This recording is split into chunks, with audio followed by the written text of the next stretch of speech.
Why,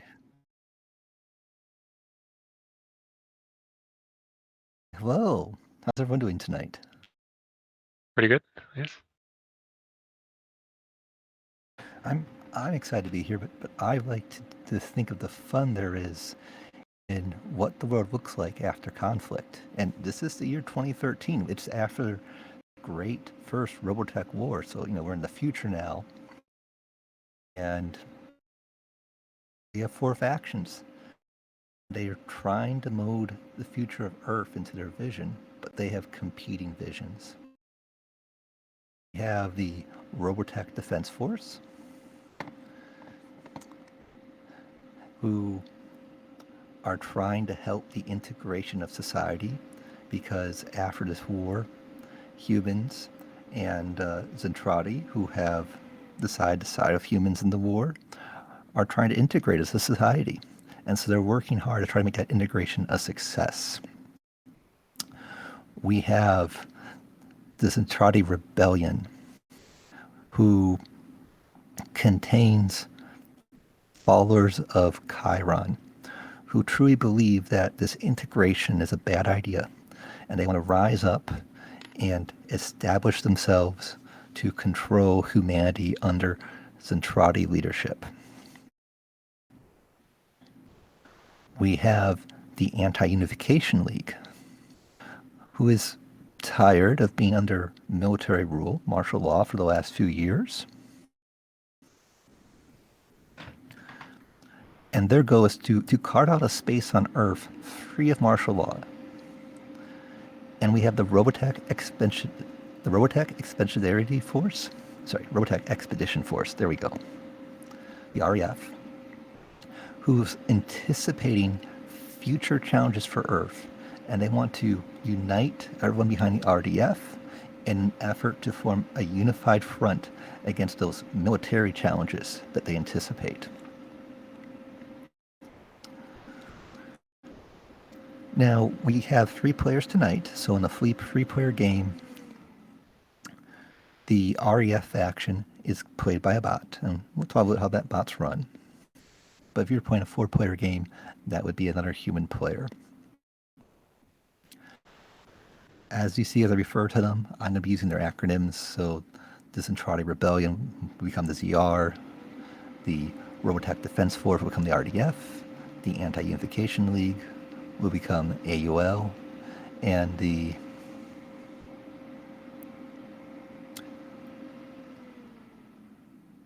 Robotech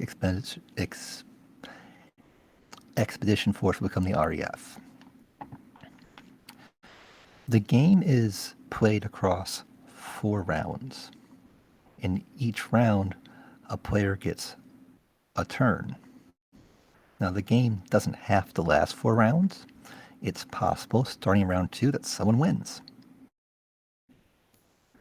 And if you achieve what are called major victories, then that can happen. And it's possible to achieve a major victory in the 4th round. But if no one achieves a major victory by the end of the 4th round, you can win what's called a minor victory. And we'll go into more detail what those victories are. But first, let's just talk about what a round of play looks like. So, turn order is decided by, where's my timeline? Here's my timeline.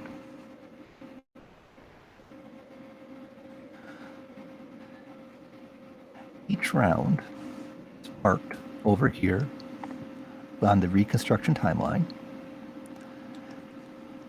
has a particular faction that starts that round. So in the first round, that's the RDF. And so when you do that, you push their little marker here, and we know that's the faction that's going first.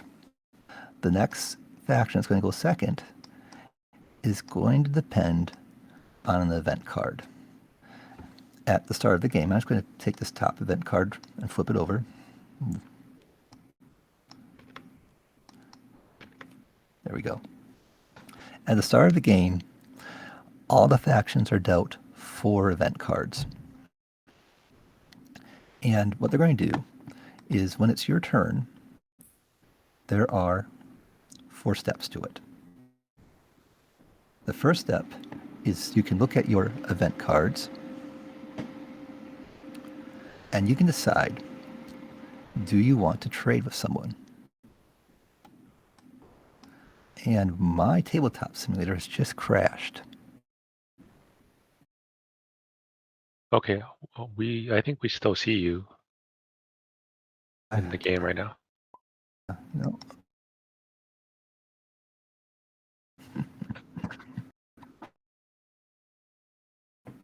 All right.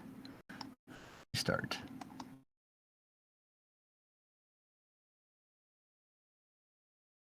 So while this game's loading up, this game is based on the Robotech Reconstruction era from the Robotech TV series. I think both of you are familiar with the TV series, but if you aren't, the game here is focusing on a particular time period of the TV series. We're looking at about an 8-episode arc where we're contending with the challenges that took place after the end of the First Robotech War.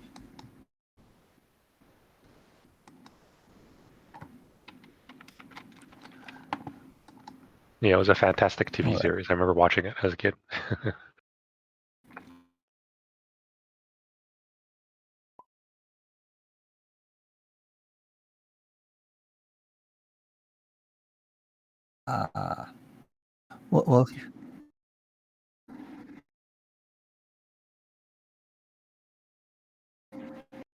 Well, especially because you saw the first Macross, I bet, right?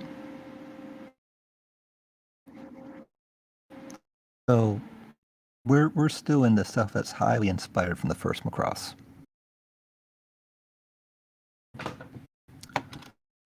All right, I have returned.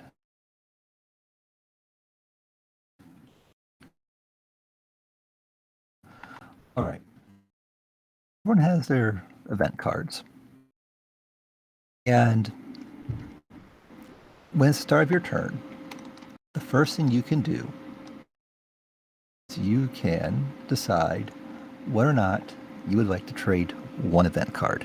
You can trade an event card with any of the players, but they can't trade with someone else. So if it's my turn, Tyler cannot trade an event card with someone other than just me. You can only trade with me.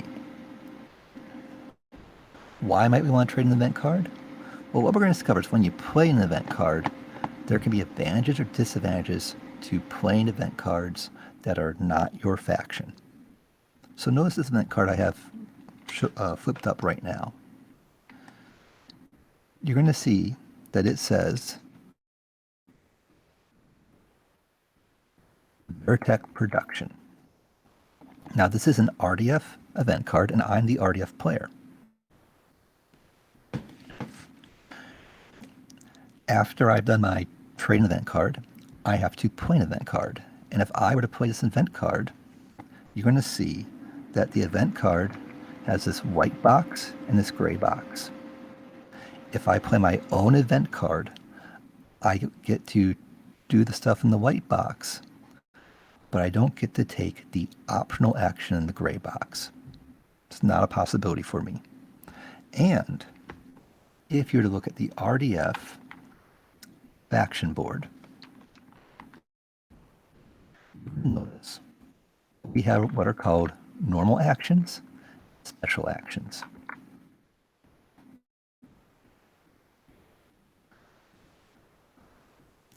If I play my own event card, then I only can take actions from the normal action section. I am not allowed to take any special actions.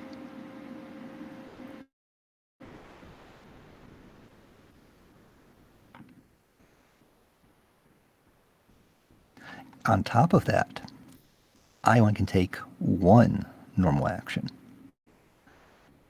But if I had played someone else's card, someone else's faction card, then I would have 2 actions, and I could use all of the actions here.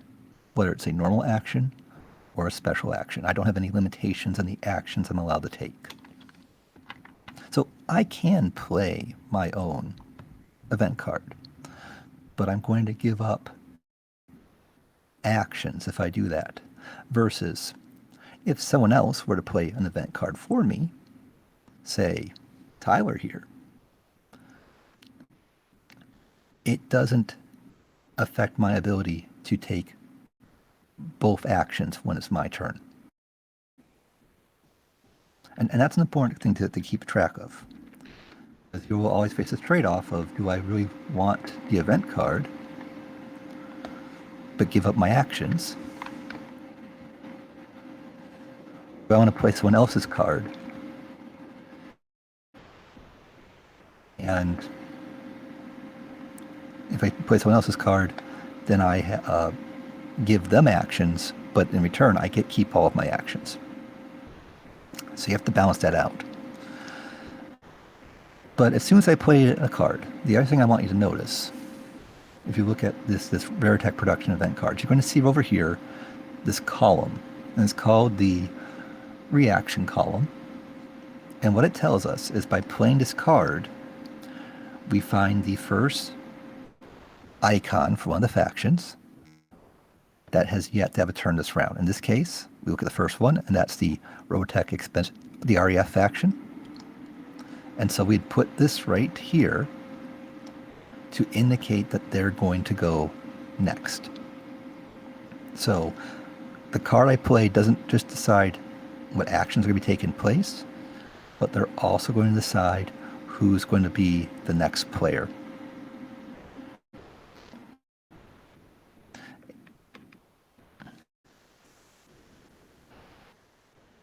So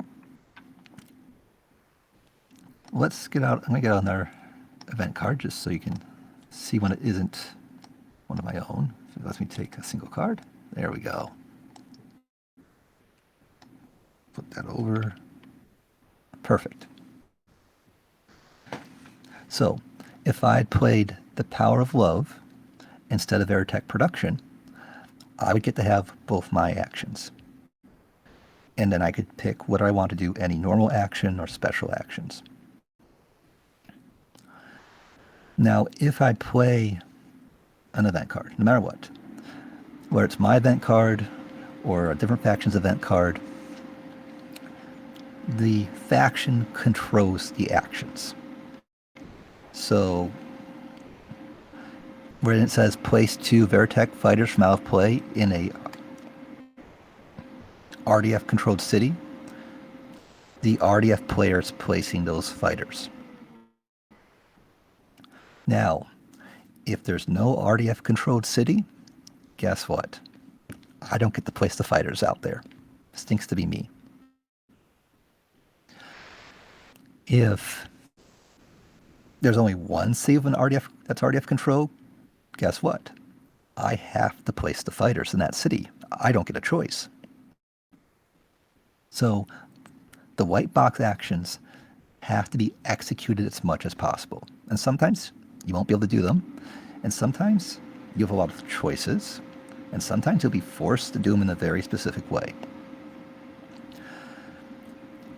So if I played The Power of Love as my card, which would mean that the Zentradi Rebellion would go next, because they're the next faction who is yet to take a turn this round, then the REF player normally would get to choose where to place their one bot, their one mecha here,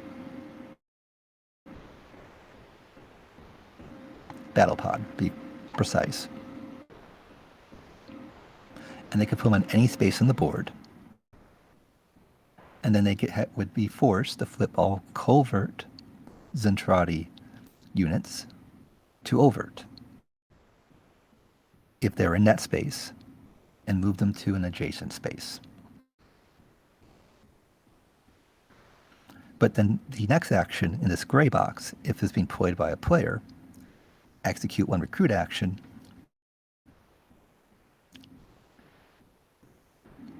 they could choose to do that, but they don't have to do that. And they're allowed to do just the recruit action once, which is important. They don't get to repeat that action over and over again.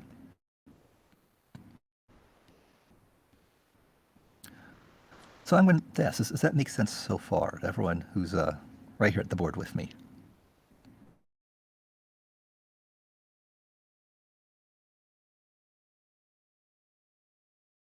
Mm-hmm.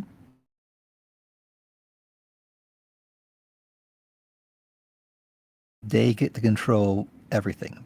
They have to do as much as possible. They still get the gray box. So the action this card is played gets all the flexibility and choice it's given. There may not be a lot of flexibility. It depends what the board state is. So it might work out. So there you go. If you had played the Veritech production card, there might only be one city where I could put Veritech fighters. Would I want to put them there or not? I don't have a choice in the matter. I have to put them there. So it's not always good for me that you play my card. It depends what you force me to do. Yeah, I think So the best I remember was that if you play an off faction card, then that off faction will get the white text and gray. correct. In that case.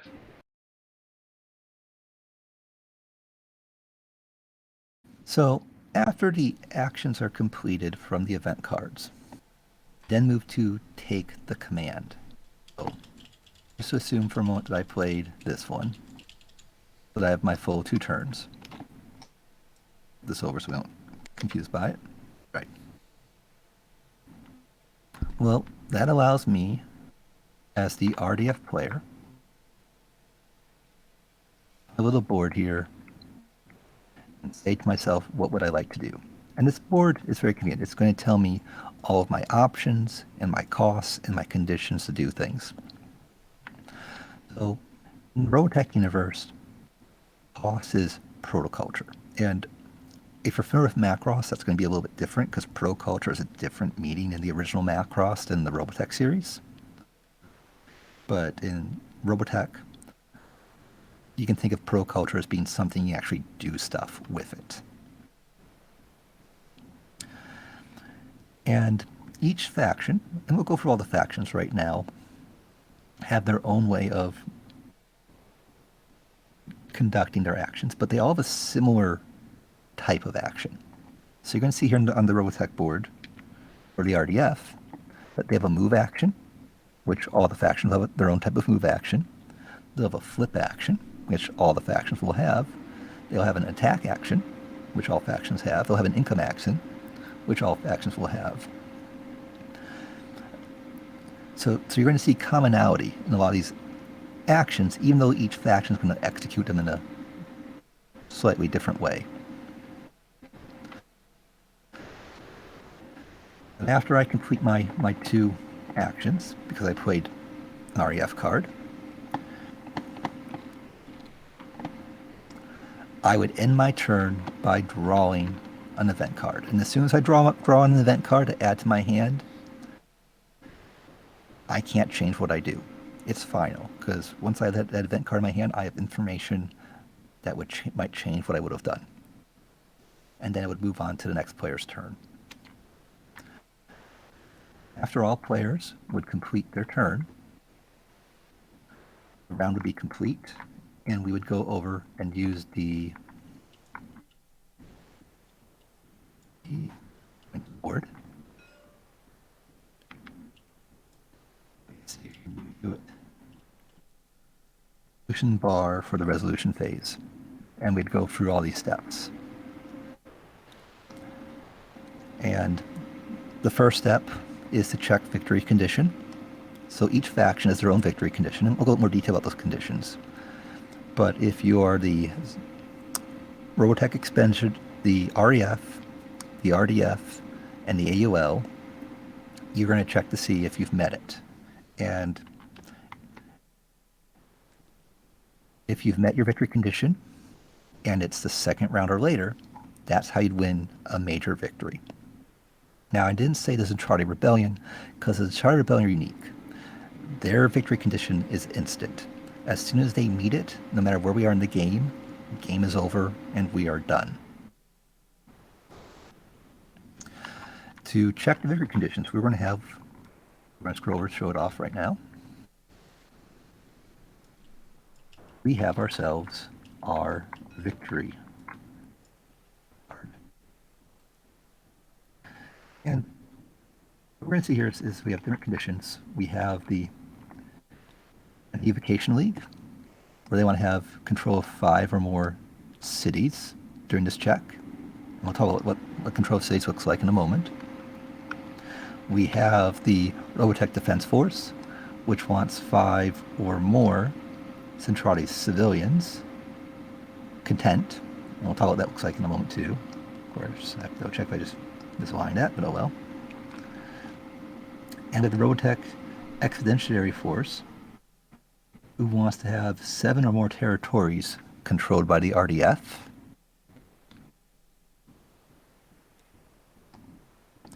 And the Zentradi Rebellion instantly wins if they have successfully riled up 11 Zentradi civilians to the point where they join this rebellion, join this insurrection.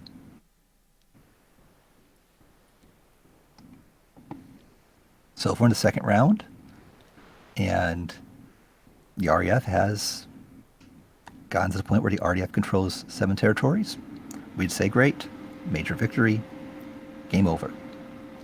If 2 factions have achieved their conditions in this check, we will go to the timeline here, turn order tracker, and we would see who in the turn order tracker goes earliest. So in this case, the RDF went before the REF, so the RDF would win.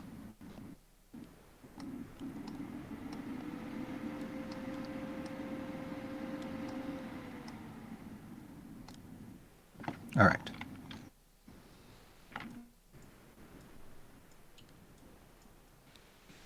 So after the victory check, this is when we'd collect income and we'd return protoculture. All right. So income is generated in 2 ways. One is we have these tokens here that represent pro-culture production, and you happen to control one of these tokens, they're each worth 3 protoculture. Now, if no one controls that token, that protoculture is automatically earned by the Robotech Defense Force. If there's a tie, so if we just put in person here, and here. So right now there's a tie here between the AUL and the Zentradi Rebellion. Well, ties also go to the Robotech Defense Force. But otherwise, whoever has the most units in the same spot as this token will get the proculture from that. And we're going to be tracking proculture on our protoculture card.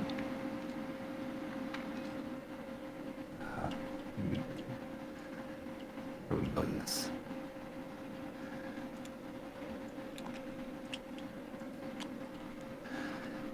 So this is where we track all the proculture each faction has. And don't be fooled. I mean, I know the RDF looks like they have so much more proculture than everybody else, but what we'll discover as we talk through their actions is that for the RDF, typically a single action for them costs 3 protoculture, versus everyone else, typically an action costs them just 1 protoculture to complete.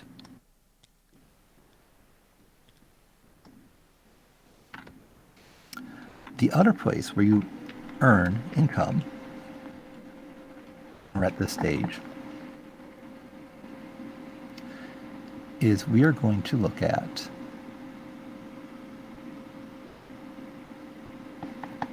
control of territories. So when you look at the board, you're going to notice that we have different shape spaces.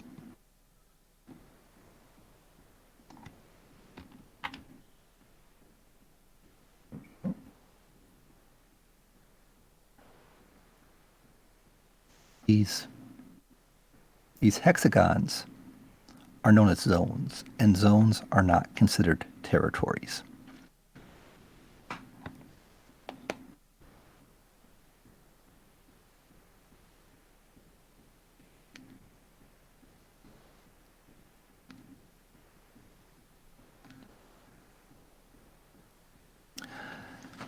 And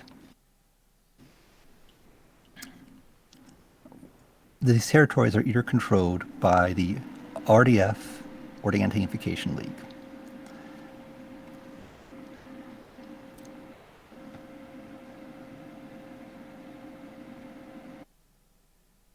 So when we look at them, we're going to count up how many are controlled by each. So for the Zentradi Rebellion and for the Anti-Unification League, they want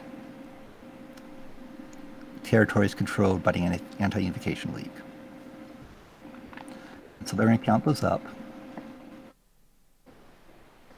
And for each territory that's controlled, if you look at their income on their little faction cards,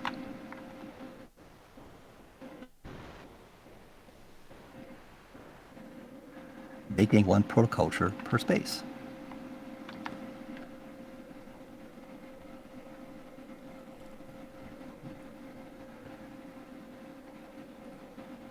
And the REF, the RDF, they gain income for spaces that are controlled by the RDF.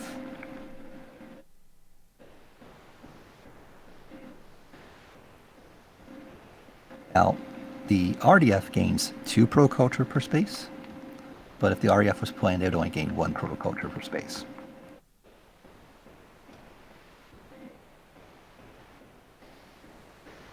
After the income, we have something that's called influence. And you're going to see that that's for both the RDF and the Zentradi Rebellion.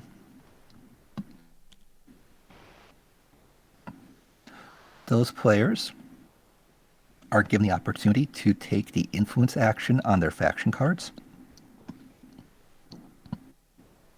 They still have to meet all the same conditions as their faction cards, but it's an extra opportunity each round to take an additional action.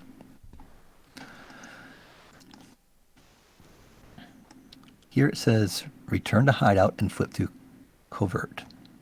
So the Zentradi Rebellion units have a special condition that if they're ever flip to overt,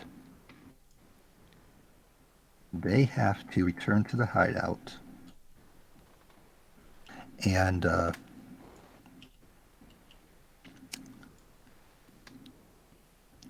leave these spaces. So this one here at this point around where it says overt, it will have to return to the Zentradi Rebellion hideout, which is on their faction card.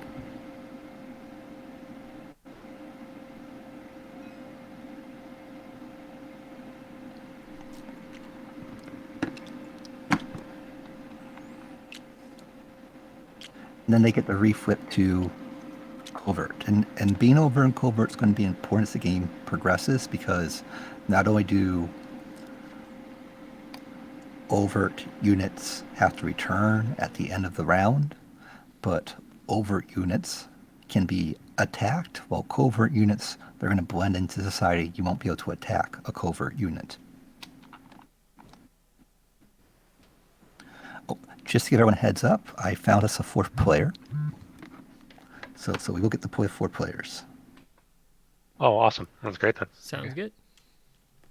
So we will be logging the Tabletop Simulator first, and then we'll have to link them in to the voice channel. Sure.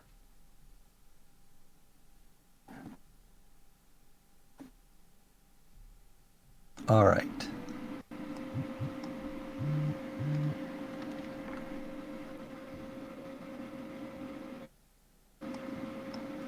So after those return, you're going to see here, it's going to say units return to RDF cities or New Macross City. The RDF units, at the end of the round, if they're in a territory, they're in a city that's not controlled by them, they have to return to a city that is controlled by them. So these circular items on the board, those are all cities. The more triangular straight line shapes, those are all considered territories. If the RDF units, let's find RDF units, here we go. So over here in Granite City, we have an RDF mecha. They do not control Granite City, so this unit at this point has to move. Can't go to New Portland City because that's not controlled by RDF. Can't go to Excalibur Command Center because that's not a city. So it has to go, in this case, New Macross City. So now RDF units can always go back to New Macross City, whether the RDF controls it or not.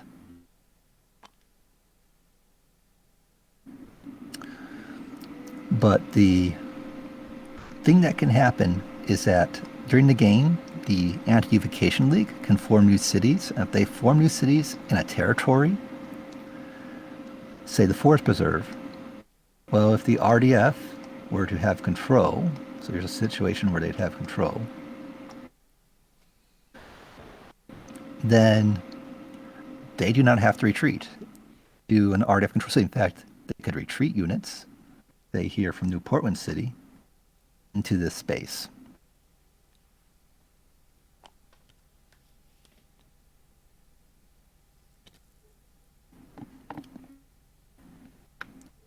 All right. After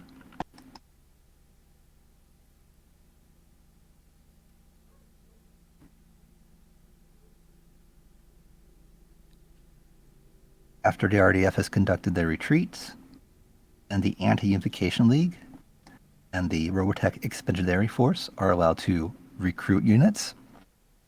So again, they get an opportunity to take an extra action. Once that's completed, if for any reason any of our hero units have been taken off the board, so specifically here, Min-Mei, Rick, and the flagship, they are returned to the board.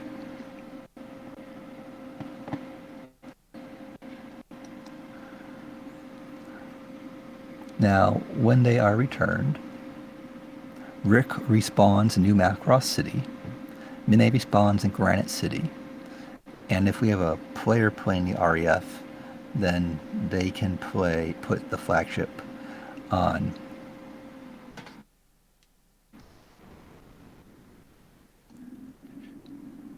any space they wish on the board.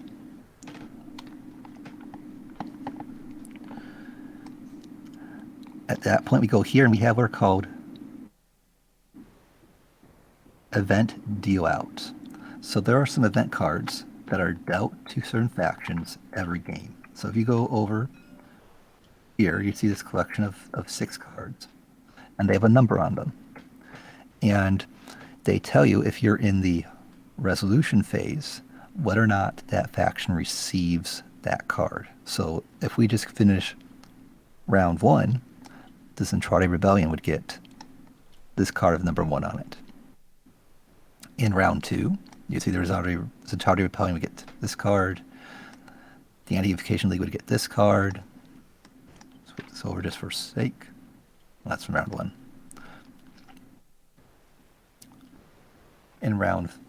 At the end of round 3, RDF would get this card, and the Centauri Rebellion would get this card. These cards are very powerful, and you get to follow what they say. So, like before, a faction gets to do what the white box says, and if your white box says take any 2 different actions, like it says for private time, then that means all of your actions are available.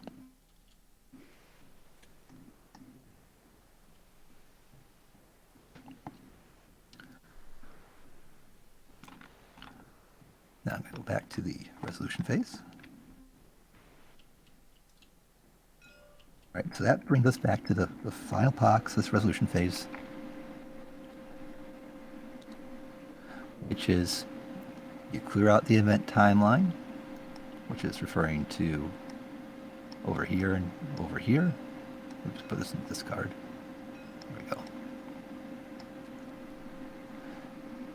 You advance the timeline right here, and you would reset the resolution bar, which just means you take this piece and you put it at the very beginning.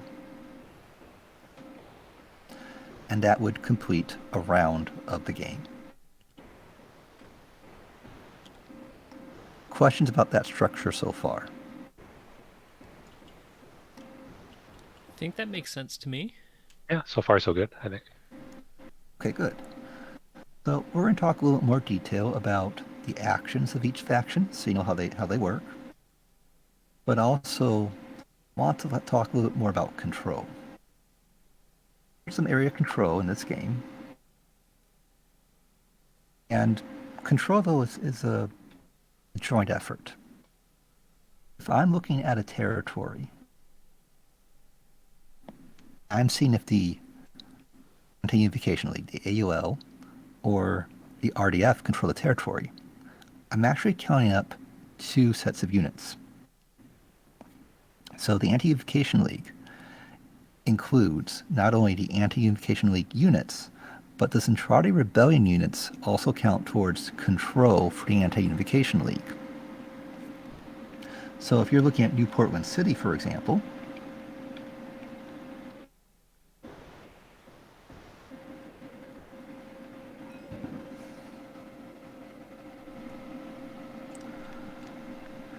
you're going to see that there's a covert Centauri unit and 2 Anti-Unification League units. So that counts as 3 units for control for the Anti-Unification League. You will see that there are 2 units there for the Robotech Defense Forces, 2 mechas. That counts as control for the RDF. 3 is greater than 2, so the Anti-Unification League controls that territory. Now, if there happened to have been, say, a battle bot or a flagship, so here's the RDF flagship, that would count towards the Robotech Defense Force, the RDF's control of that territory. So if the flagship were magically in this territory, we'd remove this chip because it would be uncontrolled. Now, when it comes to control, the units don't have any special bonuses for being more controlled. So 1 unit is always just 1 count. So even though Rick might be the hero of the RDF, when you count him for control, he just counts as 1 unit. Another thing to really be aware of is that, here's a city. If the Anti-Unification League builds a city, that city actually counts as 1 unit towards control for that territory as well.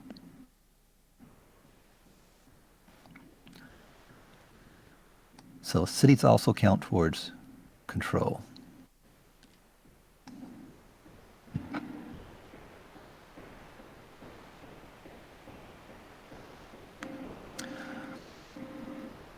Now, control only applies to, in this respect, to territories. So when we talked about zones earlier, they don't count towards control.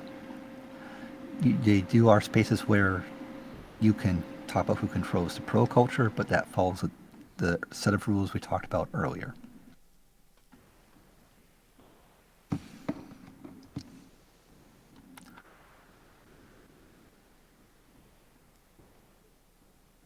All right.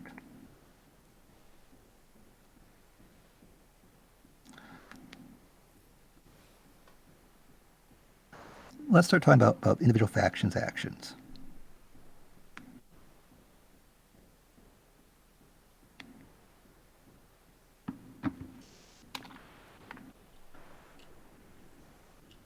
We'll start with the Robotech Defense Force.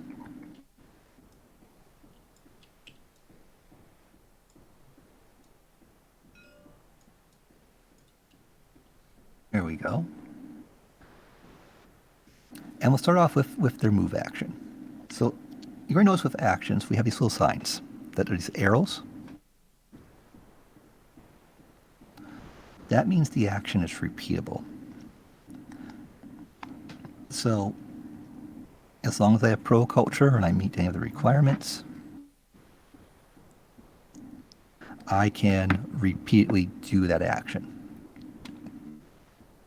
So when the RDF does a move action, you're going to see that for 3 protoculture, I can take all the units in the space that are mine, and I can move them to any adjacent space I want.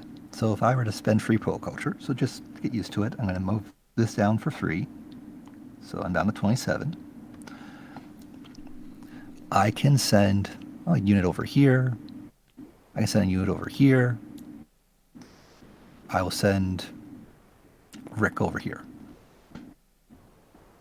Moving all those units just cost me 3 protoculture. And notice I could split them up. I can send them to different spaces. But I have a lot of flexibility there in where I can go. Now that's not how move's going to work for all the other groups, though it's going to be very similar how move works for the Anti-Unification League. I can flip, I can patrol. So it costs me, again, 3 pro culture to do it. And if I'm in a territory with entrada unit who is covert, look at my own units in that space, and I'm allowed to flip. For every unit I have in that space, I can flip a covert unit to overt. So if we were to look at New Portland City, I have 2 units. I can play the free protoculture. There's a unit here. It'd flip because this one unit would cause that flip.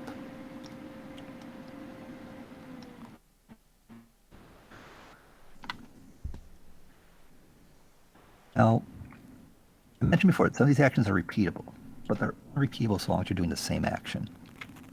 So both flip and move are repeatable actions. So I can move once. Here's one movement. Cost me free pro culture. I can move again. That costs me another free pro culture. But as soon as I do another action, say the flip. See, I flipped here. Double flipped. Come on, we're not swimmers. Apparently we are swimmers. There we go. Once I do that flip action, I can't do any more movement actions. I can repeatedly do flip actions, but I'm constrained now. I can only do flips, and once I'm done doing flips, that's the end of my taking the command. I've completed my 2 actions. Send you guys back here.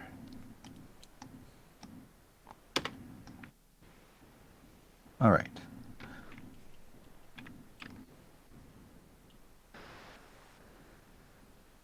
Now, the RDF can only attack the Zentradi Rebellion. It cost me 3 protoculture to attack,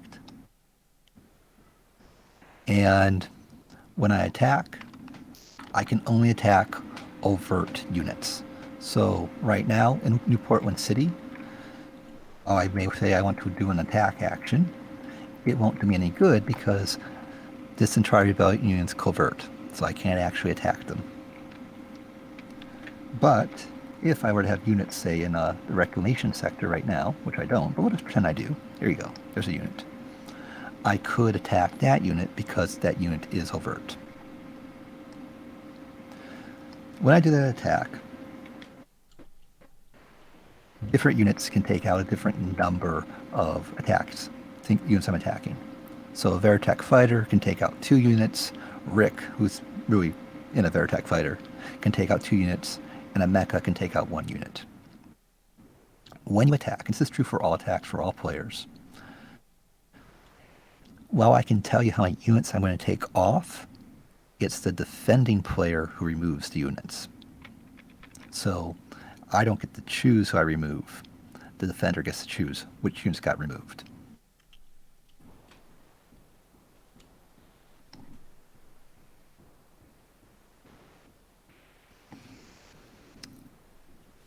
Now, for the RDF, even though the action is repeatable, you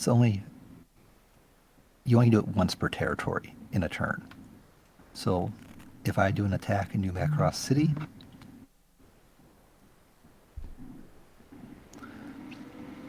I can't then repeat the action there, but I can do an attack in New Macross City if there was units I could attack, and I could do another attack in New Portland City.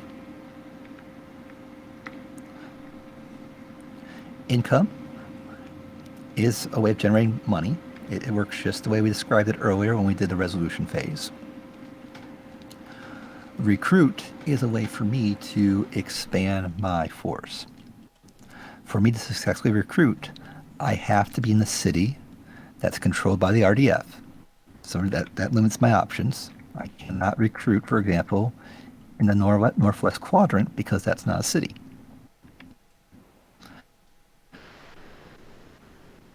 And in those areas that I do control, I can, for example, in New Macross City, I could replace a unit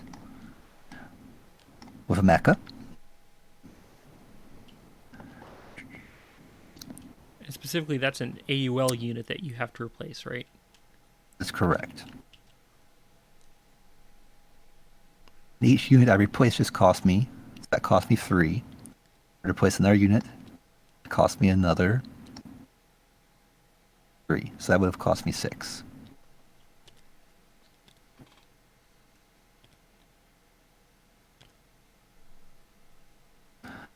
I can also replace when I enlist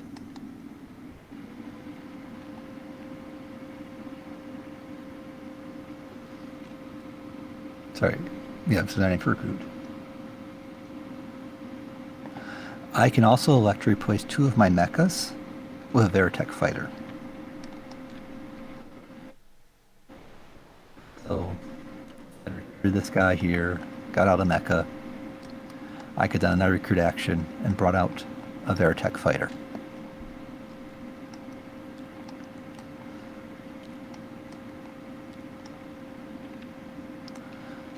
Now notice that's one of my special actions, so I can't do that recruit action if I played my own faction card. The other thing I can do as my special action is in a territory that's RDF controlled, and all cities are technically a territory, but not all territories are cities. If there's a and Veritech fighter, there we go, which includes Rick, then for each unit of 3, I can move a centralized civilian. So this is a centralized civilian right here, and this track tells you how happy they are. See, there's a lot of them here in New Macross City. So for 3, I can move one up. So this is where we started. So here's another 3, I can move them up. And this is important because my victory condition is to make these people happy. Specifically, when a centralized civilian is at this very top green one, that counts as being content. If I have across this board, here we go, 5 units, 5 of these civilians content, then I've won the game. Now we're going to see the Zatradi Rebellion is going to try to push in their direction, because that's how they win the game, is they make these people unhappy. And basically they're going to move them completely off the board. They're so unhappy. All right. But that's the actions for the RDF. And since we were talking about moving those units around, let's talk about the actions of the Zatradi Rebellion. They have a very similar win condition.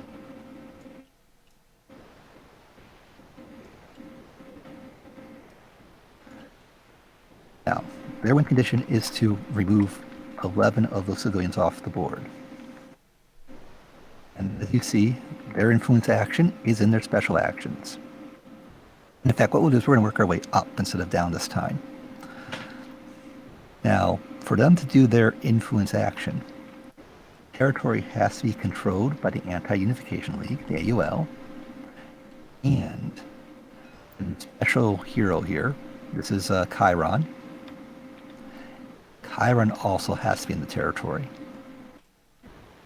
And then for a cost of 1, it says shift to the right. This is to the right. They can make these people unhappy, discontent with their current situation. And if they're at the very edge here, they can get them off the board. And when they do that, that would be closer to their win condition for a major victory. And not only do they come off the board, the reason they came off the board is they just joined the rebellion. So they would get another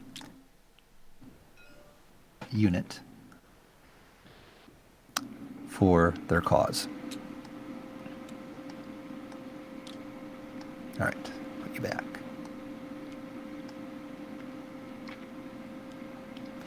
Now, they can also flip, and they just have to decide that that's the action they want to take, and flip allows them to take an overt soldier and flip them to overt.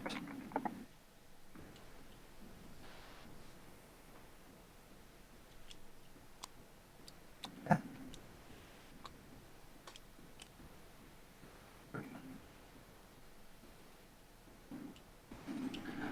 They can have an income action, which works the same way it did at the end of the phase. So you just count how many AUL controlled territories there are, and every territory is 1 protoculture of income. Notice here the income action is not repeatable. The Zentradi Rebellion, when they attack, they can attack any unit on the board. But they pay for each unit that attacks. So for every unit that attacks, it costs them a protoculture. And if it's their normal foot soldiers, they can remove 1 unit they attack. So this New Portland City unit, if they were to attack, say an AUL unit for some reason, it costs them 1 protoculture. And if they're covert, they have to flip over to overt. Now, each unit can only attack once per turn, meaning that this unit now can't attack again during this take command phase. So if you attack a unit, they automatically become overt. Which means if you use Chiron to attack,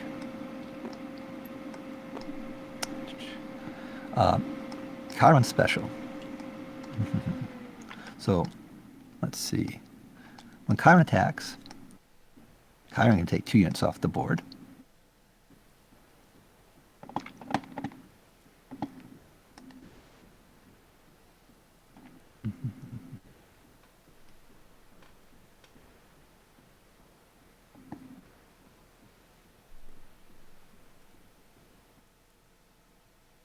When you attack with Chiron,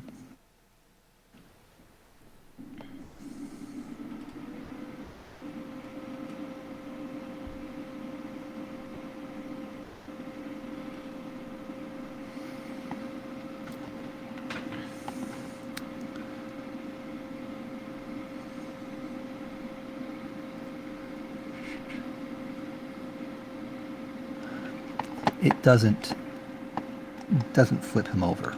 Chiron's only becomes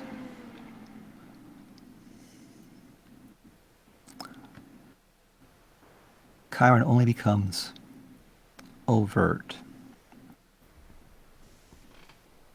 if there are no other covert units on the board. Make sure I didn't mess that up.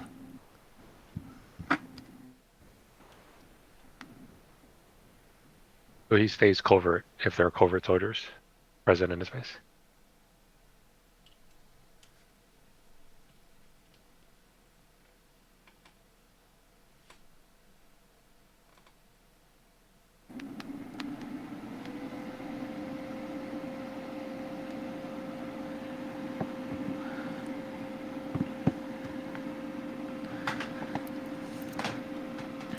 So yeah, so if Chiron attacks,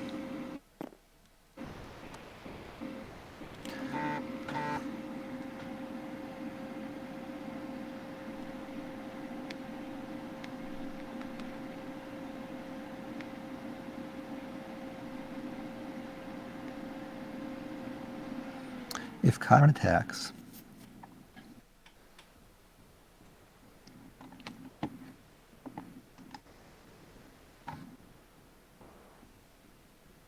yeah, that's right, he stays covert. But if every unit attacks in that space, even if Chiron doesn't attack, and they all become overt, then Chiron would become overt.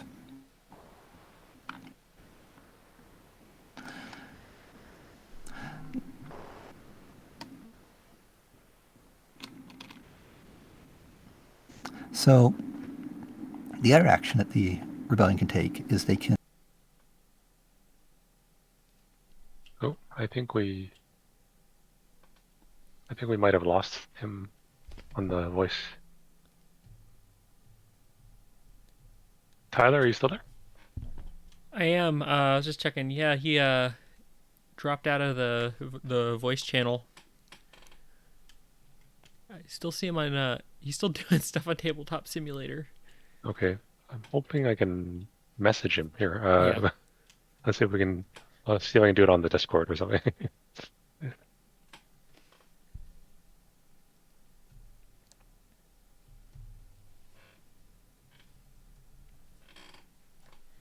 Meanwhile, anyone watching, feel free to drop any questions in chat. We'll make sure that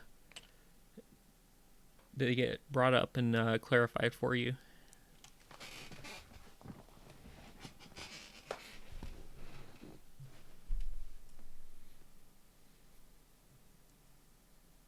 Okay, so I just sent him a quick message just to let him know. Okay. So hopefully he should pop back up in that case.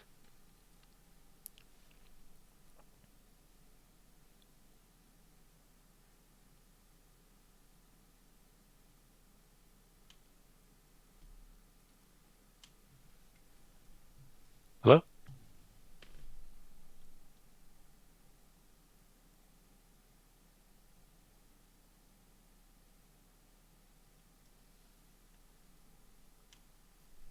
It looks Might like want to check your mic. I don't think we're getting any audio from you. I'm sorry.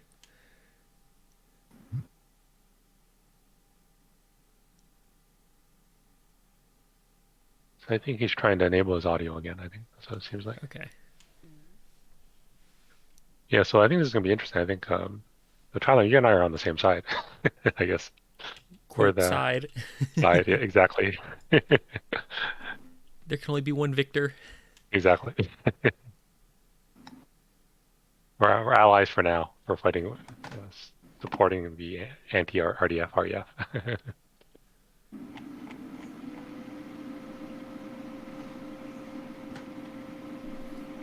No, it sounds like I think you're back.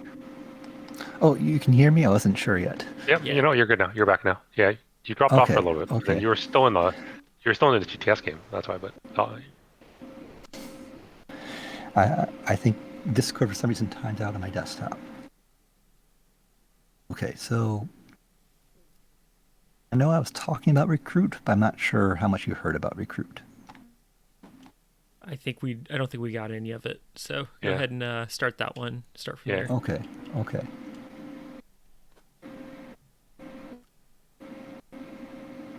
So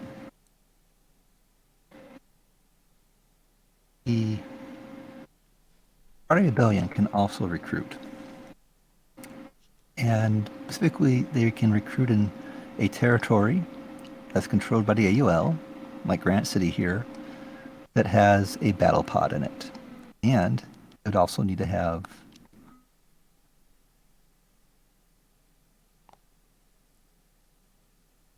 and for a pro culture, they could take this unit off and replace it with one of their own. Because they have joined the Zentradi Rebellion.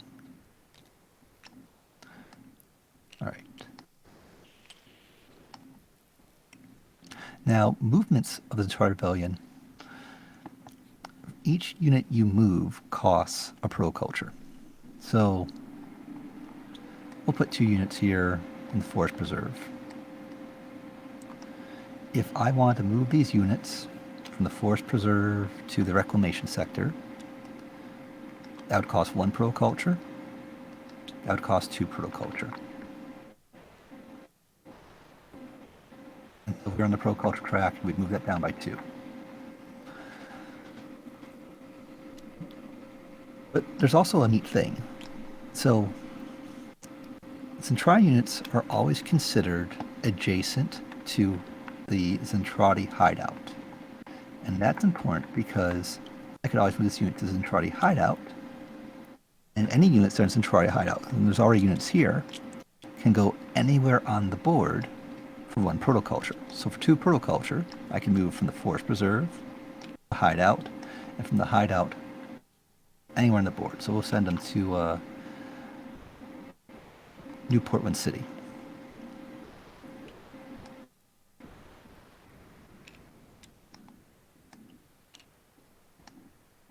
I can also take these units in the hideout and move them around the board. I even choose to move units from the board and put in my hideout. But each time I move a unit, a space, that costs me a protoculture. And that wraps up the units for the Zentradi Rebellion. So we're going to transition now to the Anti-Unification League. And we'll start at the top and work our way down. And they're going to move in the exact same way as the Robotech Defense Force. So, but they only cost them 1 protoculture to do it. For 1 protoculture, all the units in this space, say Grand City, could move to any set of adjacent territories. And then for their proculture, I can move them over here to New Portland City. For their proculture, I can move all of these units up here. So they move exactly the same way as the RDF, just at a lower price.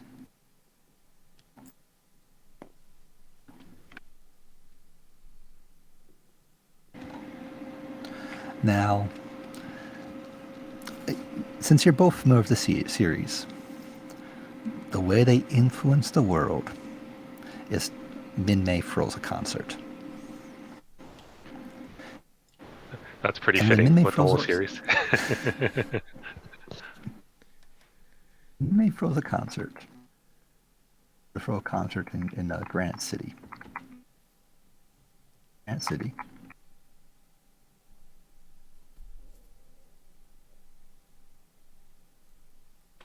What has to happen for you to be able to throw concerts? Min-May has to be there. It doesn't matter who controls it.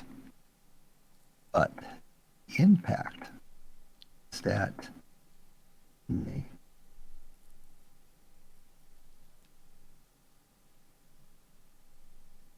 influence for a concert depends on the number of AUL units there. So right here, there's 2 AUL units.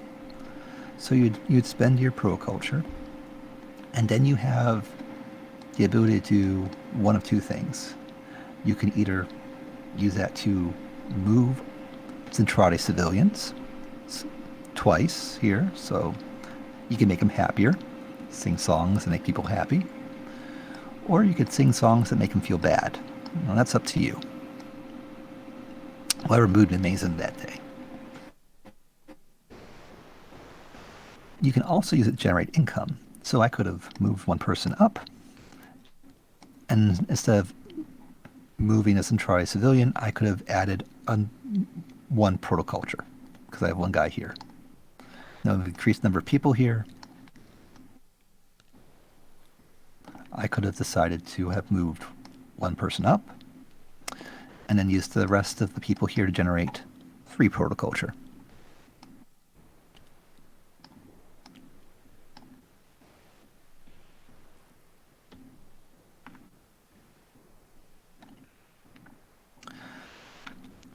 Now, in any territory that is controlled by the Anti-Unification League, I can recruit partisans.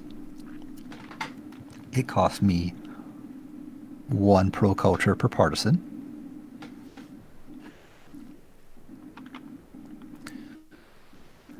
I can build a city in any territory controlled by the AUL, as long as in that city there are at least 2, like in New Detroit City, 2 partisans.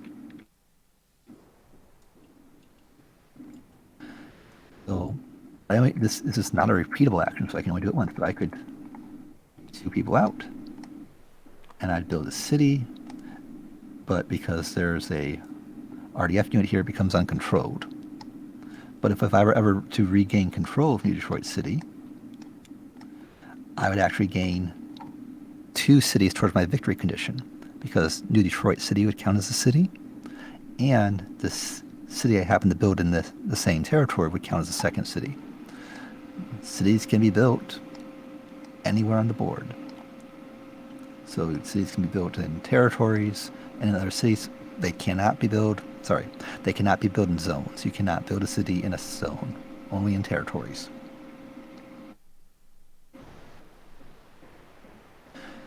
And then you can riot, you can attack, and you can attack any unit on the board, whether it's RDF, REF, or overt Centrati Rebellion.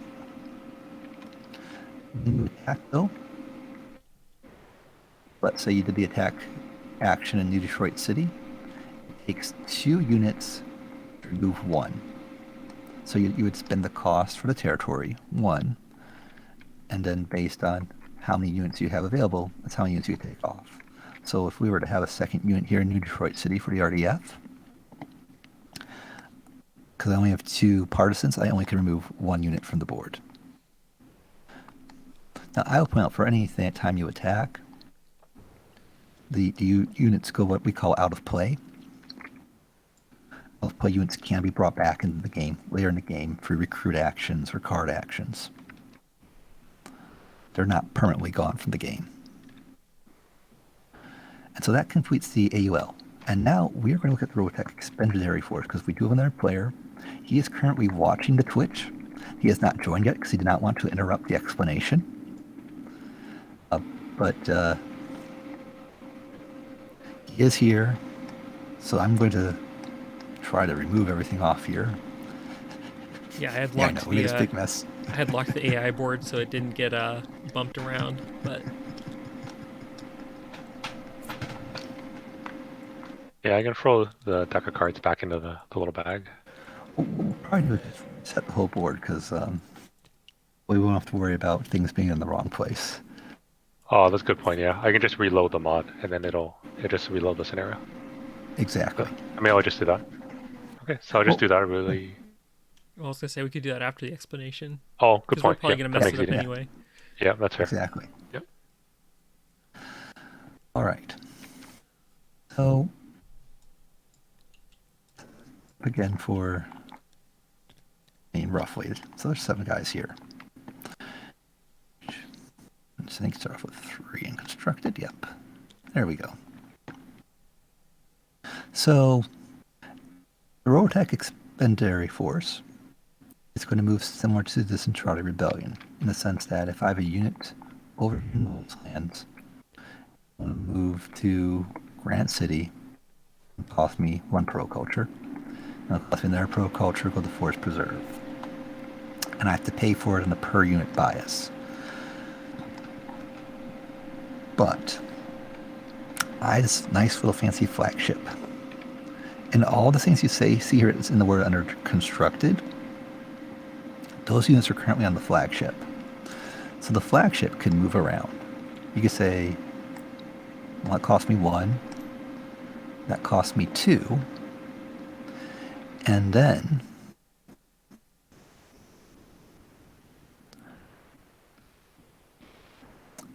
I can take units off the flagship, plop 1. That cost me 1 pro culture. That cost me a 2nd pro culture. That cost me a 3rd pro culture. And I can just all dump them right there. And if I want to, they can get back on the flagship. And each time they get back on the flagship, it again will cost a pro culture.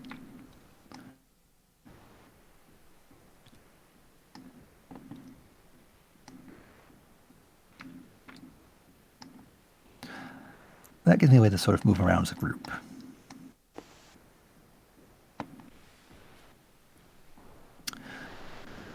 Now, there's a recruit action. You're repairing broken machinery. That's what you're doing.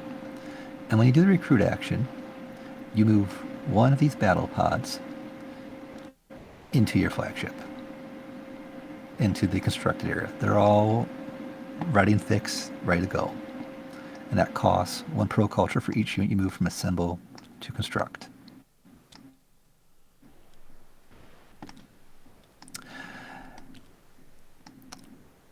If you're in a territory that's under RDF control, and there's a battle pod in that territory, then you can execute an influence action.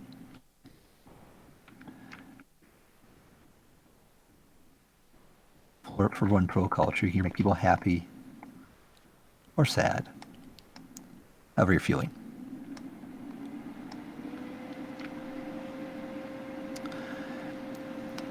And then you also can do your income action, which was the same as before. So every RDF controlled territory would be 1 additional pro culture for you. And then we're to the RDF special actions. So the RDF flagship can do what's called a scan, a flip, which means if 1 pro culture, every Centrati rebellion that's covert in a territory that's in the same space as the flagship becomes overt. And then, because it's a repeatable action, the way it's repeatable is that every territory that's adjacent to that flagship, if you want to flip, you can do it for 2 pro culture. So, but the units have to be in a territory that's either the same as the flagship or adjacent. And be correct, a space, because you could do that to a zone as well. And then the other thing that this flagship can do,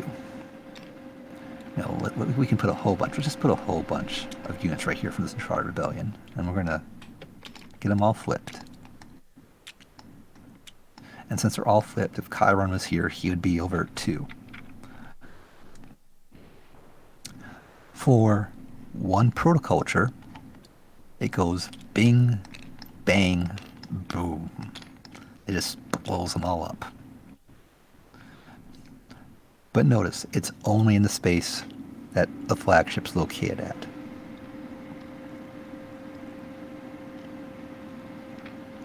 And that rounds out the actions for the Robotech expansion, or REF, the Robotech Expansionary Force. Okay, so to confirm, their battle pods only really count for control, right? Since only the flagship can attack. They only count for control, and they allow you to take influence actions. Okay. So they can be used for non blowing up actions you really want to think about, because even though they are not going to be used for attacks, they do give you the ability in territories that are controlled by the RDF to then take influence actions. So they have a little bit of sway beyond just holding territory. Okay, cool. Yeah, it's interesting on this one. The attack on the flagship is quite strong. It basically clears out the region in that case. Yeah, but you can't repeat it. So Mm, when you go boom, you really go boom, but just in one spot. right. Yeah. So it's incredibly powerful. You have to be in the right situation to want to use it. So with that said, I was able to recruit Austin Smokowitz, the other half of Dr. Wictz, to come in and join us and play us the REF. So I apologize right now that you're facing against two of the designers in this game. Hello, hello. Hello. Hi there. Here's Austin. Hello, everybody. Good. How are you doing? Doing Austin, well. you're the REF today. Yes, I Congratulations. am. Yeah, I was just saying the thing about that flagship is it's much more of a preventative measure, more Right. so than an offensive one. But yeah, hello everybody. So I think Tyler and I are gonna have our game cut out for us tonight. Yeah. I know, I was just thinking because it's going to be this is going to be very fun in that I'm going to have to do what I can to join you in stopping the the RDF from winning this evening.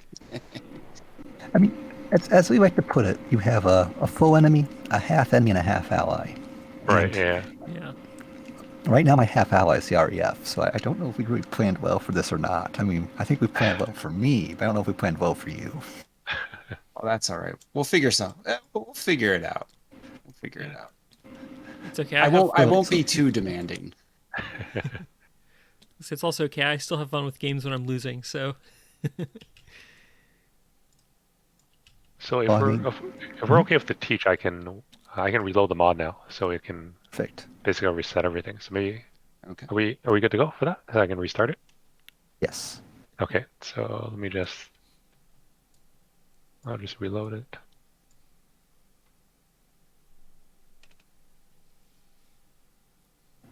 And I think, yeah, looks like everything reappeared okay. And let me just promote everybody again if we need to.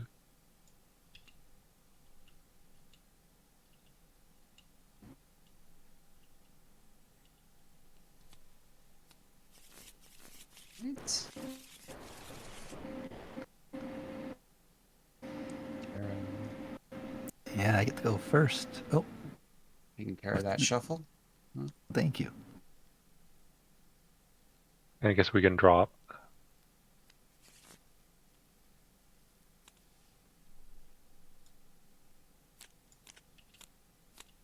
I mean, that's why I was watching on Twitch and I'm like, yeah, I want to join, but I need to make sure that I don't stream snipe you guys. Go on. it's all right. No one peek at my hand. Mhm.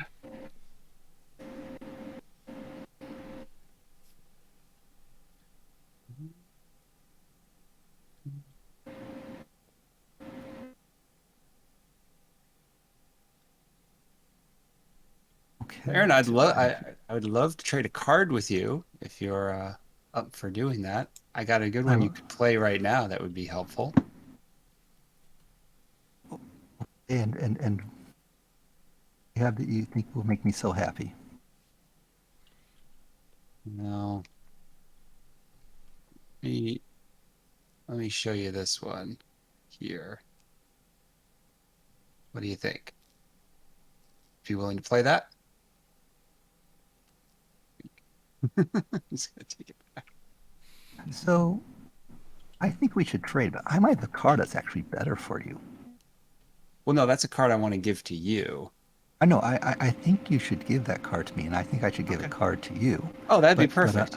Yeah. I think you may prefer if I were to let you do this instead. Where are you at? That's me. That's you. Okay. Let's see.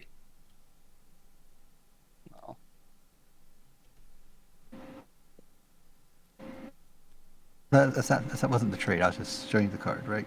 Mm-hmm. Mm-hmm. Okay. Mm-hmm. So I do think you should send me that card because I have some cards in my hand. I'd rather have. Rather dump off. Yeah. Here, I'll give that. Sure, I'll give that back to. We'll carry on with this trade. So I mean, I think we could both help each other out. Oops. If I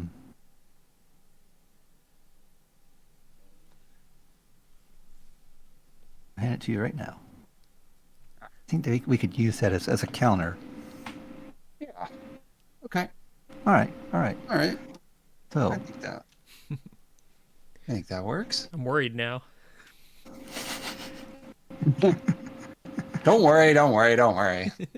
No. We're just over here in New Macross City making plans. Don't worry. Nothing to fear here.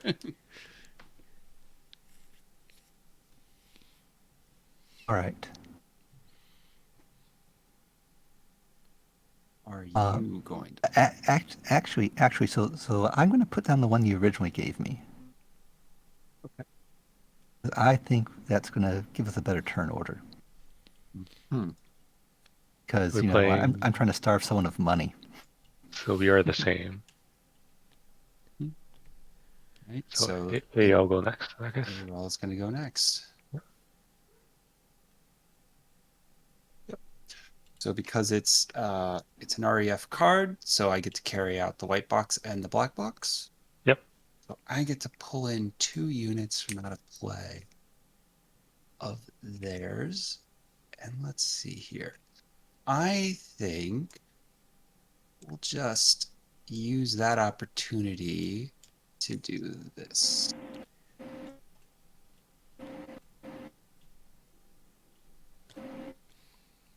Pop them down there. And then, with the white box completed, I now get to execute 1 move action, which is great. I will take 1 battle pod and move it from my hold down to the northwest quadrant, costing me 1 protoculture.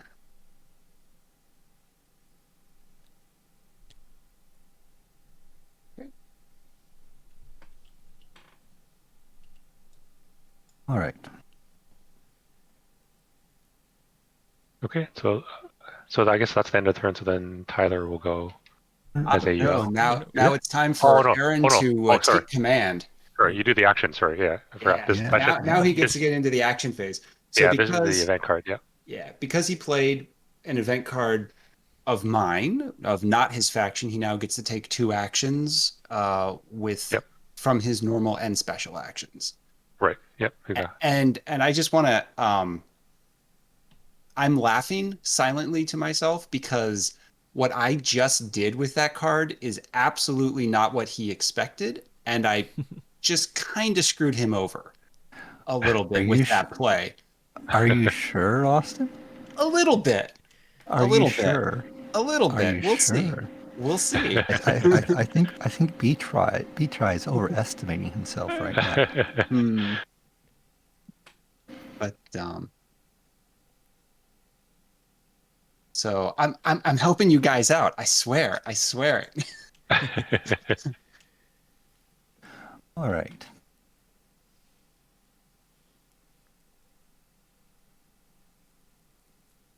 So I am going to conduct a move action. So I'm going to move right here, and right here, and right here. So that costs 3 protoculture. And I'm going to conduct another move action right here, right here. So that costs me another 3 protoculture. And then I'm going to execute an influence action right here and right here. And that will finish up my turn. We'll move him up to 3, 1, 2. Well, that will move him up to 4 on his victory track. Ooh. 1, 2, 3, 4. And he ends his turn. He's taken his 2 actions, and he's going to, well, pay for it with his protoculture, which he has, and then draw a card to signify the end of his turn. So, Oh, that's the entire that. deck. Yeah, not that many. Oh, You got to be quick. Yeah. there we go. How much protoculture did you spend?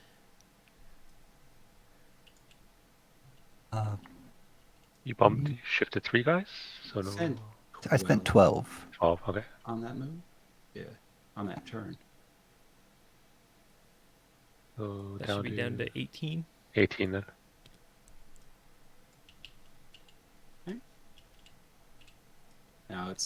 Now it is the AUL's turn.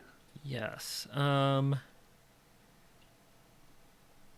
gonna check with Tom whether whether you have any cards you'd be interested in trading. Yeah, so I have, let's see. I think this one is interesting. I'll put this one on the table and you can pop into your hand. Actually, I can just let me see if I can shift. There we go. I can just peek. So that one I considered, I can trade it to your.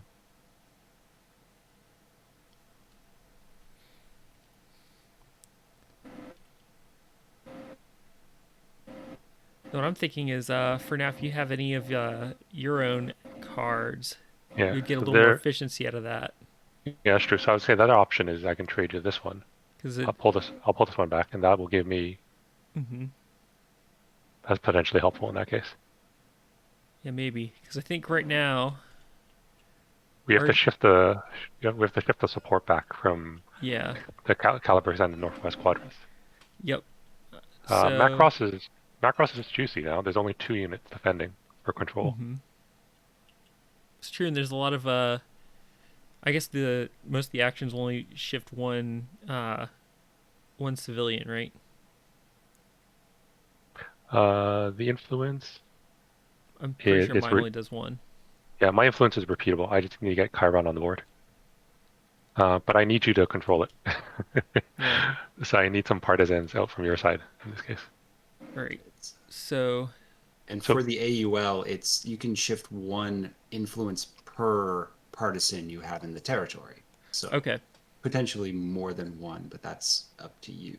So how about this one for a trade? Oh, I went ahead and. Oh, sure. That's good. All right. Yep, I'm happy with that one.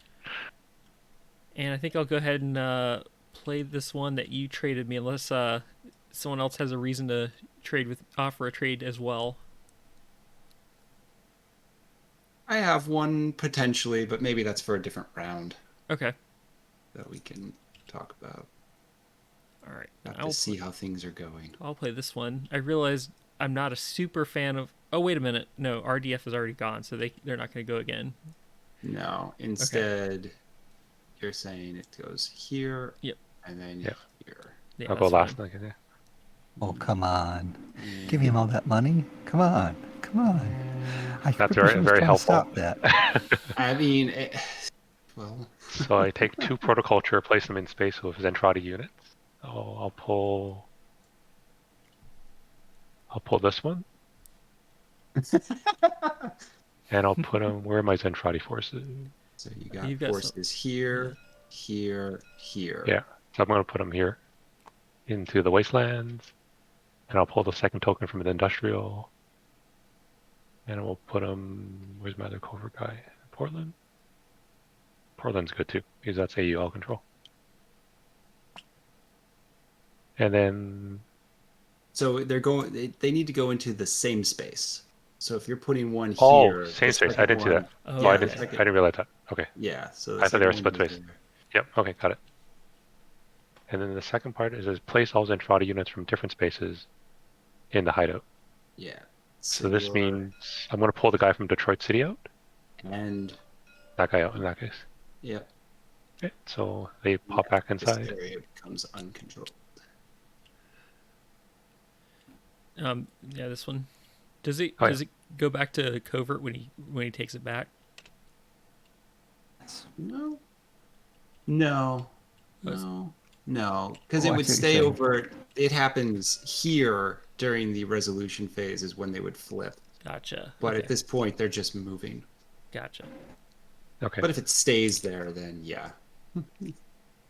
And then in this case, the gray action, I really don't have anything to attack because these are my only units. So then it'll go back to Tyler for his 2 actions. That's right. All right. So You really want to give him all that money? No, you could take all that money. I could. Yeah. Let's You think about could. this here first. Let's see. So I can only do one concert influence action, and it has to be where Mid-May is. So that already is a okay spot because that'll get me closer to what I want. So let's see. I'll do that first. So that's going to cost me 1. So I've quick question. So it says for each unit it has a picture of like the partisan unit. Partisan. Does so Min-May does not count towards that? That's right. Okay, gotcha. All right, so Yeah. Min-May is the, well, yeah. Yeah. That's not true. wait a minute. Wait a minute. No, I realized something. I'm not doing I was what I about to wanted. say very nice things about you. I was thinking that it was the opposite direction. Okay, no, these are all fine. I want to do different ones. Okay, got it.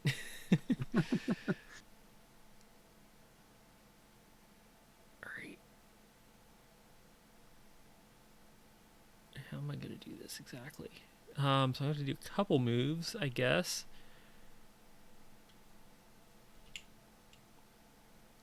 So first one, and I'm going to move her here. I'm going to leave them for now. Do another move. Move her over here. Do I need to do any more moves? Not yet. And so I will do the influence action here. I don't need to do 2. I'm just going to shift 1 down for now.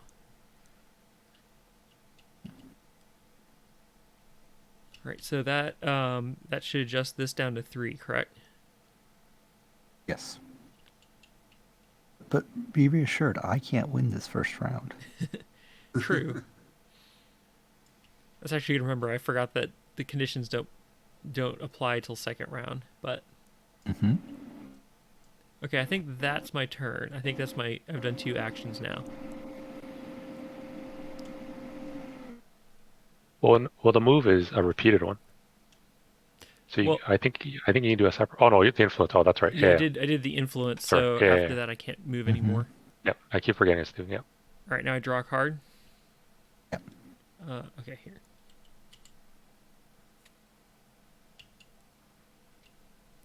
Awesome. So our REF is up.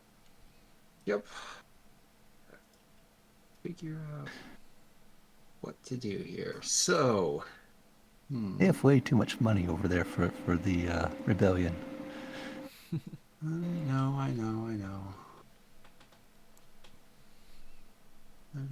I don't have nearly enough. Let's see, maybe I can up a proposal here that might help us.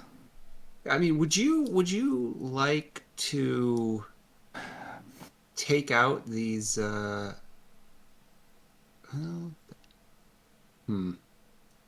would you like to get your income back? I would like to get my income back dramatically.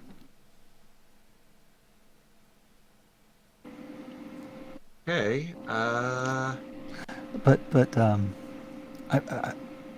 question is, who has the best way to do that? Let me show you something in my hand. Sure, sure, sure. Um, yeah, no, I think I got something else that will Okay. that will achieve the same goals. I feel like I'm playing this a little bit too early, but let's give it a go. We're gonna play down Skull Squadron. They're Oh gonna wow. round themselves out and take care of the take care of that Zentradi menace down in the wastelands. They're gonna get their income back. Oh wow. That's crazy. Okay. Right. So everybody. If that's what he's gonna do. I don't know what he's gonna do. Oh, it's a good point because he can move it to any space technically in that case. That's Yeah. right. Yeah. Yeah. So. It's just if he wants that protoculture back, this will be a way to guarantee it. Oh no, I think that's a great idea. Yeah, So we're going there. did you draw your card? Okay, yeah, the AUL, you drew your card. Mm, You got mm, everything's coming over. mm. Wee. Those are my units. Wee. Wee. There we go. That's my units. That is a lot. A lot of forces. It's a convergence. It's going to change a lot of control, though. That's right. Oh, but actually it's going to flip. It's the same. Still the same. That's still the same. It's uncontested. So we're sitting at 3. You need to put this right here. Right. That pops them. That pops the AUL up to 4 now. 1, 2, 3, 4 cities under their control. Sure. Let's conduct an attack. And then these get flipped as part of the action. Holy cow, that's a lot of mechs. It's like you guys. Surrounded. I know my 2 guys in the desert here are getting some heat. It's going to be a lot of missiles. I mean, I know it's called overkill, but it's a government budget. Talk to the bureaucrats. I mean, there's a reason why the AUL's rebelling against me, right?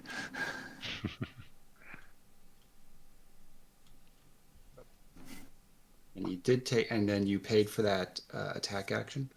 I need to do that still. Okay, so Here we go.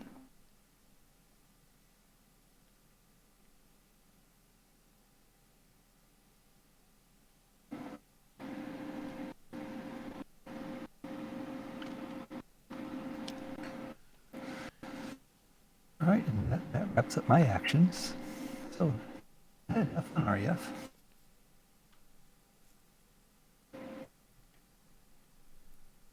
yep, I'm just figuring out how much.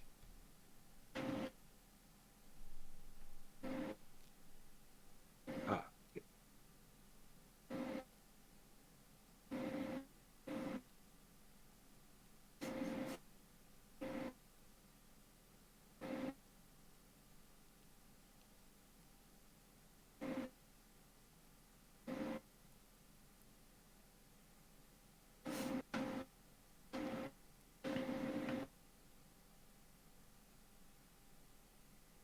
so if I do that, I get 3 more. Then that means, like part of the REF's challenge is that they have a resource tightness that they have to work around. So I'm trying to make this as efficient as possible. He's just trying to get you to help him. Do you really want to help him?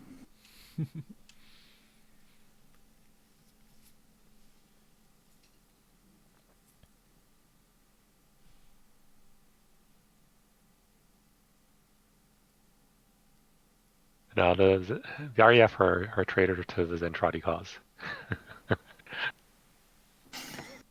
They're your own blood.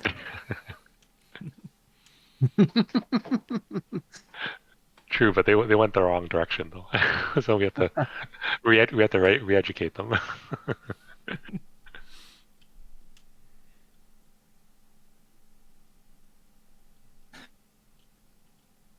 And you see, this is why we have to work together. I know we don't see eye to eye, Anti-Vacation League, on who should be running what. But if you just work with these rebellious miscontents, they will burn our world, and we just cannot let them do that.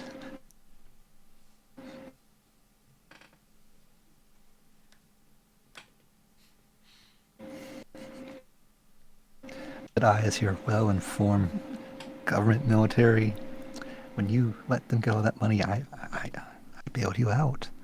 See, I'm just thinking about what's right for all of us.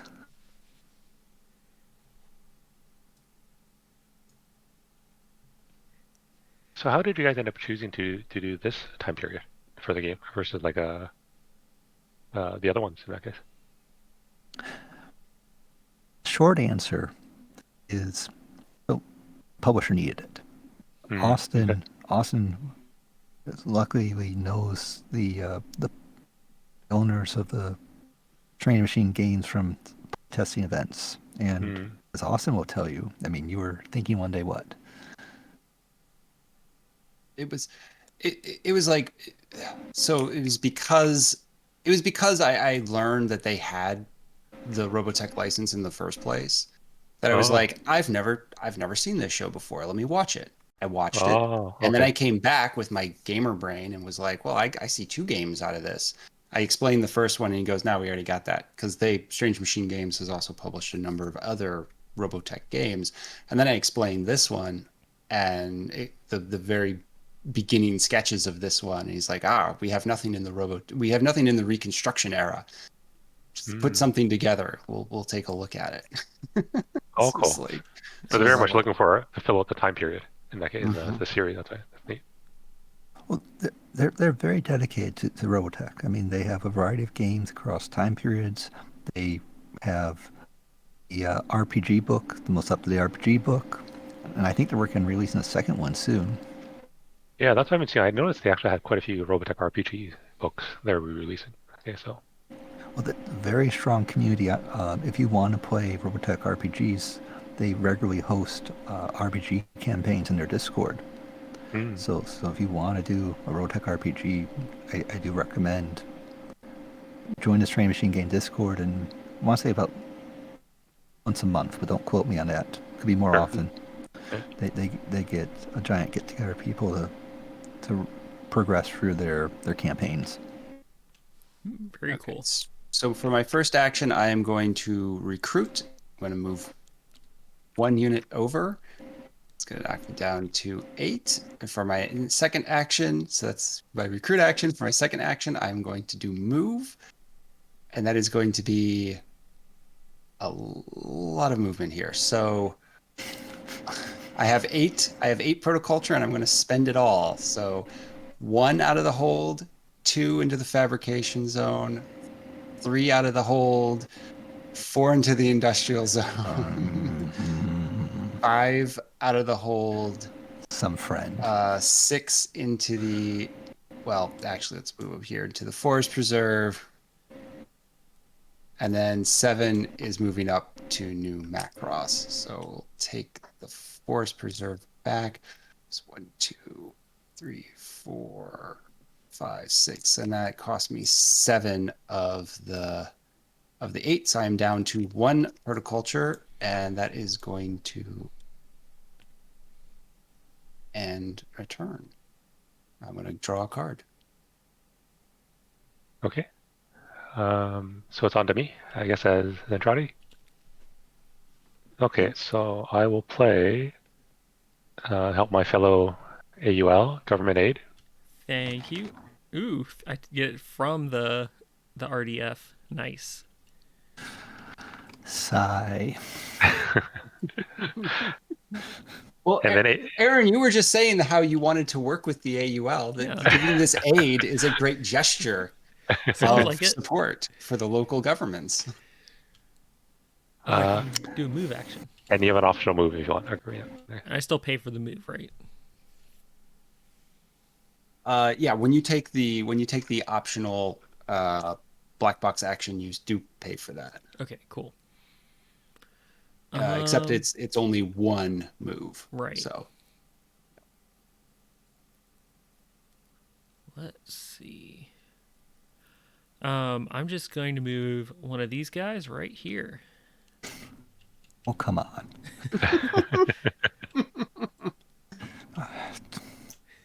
Gaff is what it is. Gaffed. You're just trying to siphon precious government resources off for your corrupt local governments. if I had more protoculture, there would be another unit in there. Look, these concerts are not cheap. That's a good point. There you go. It's not my problem. You don't sing songs that are good enough to get a paying crowd. It's not about the money. It's about the cause. Okay, so I'll get my 2 actions because I played a off action card in this case. So I think I will move. So I'm going to bring some guys out from the hideout here. So I'm last basic on the turn order before we do the resolution. So I'll spend 1 to go to reclamation. So I'll go down 1. And then I will spend another to go to Excalibur Command. Unit under control. And then Yes, I know, Aaron. I could have had some units there to stop that. One.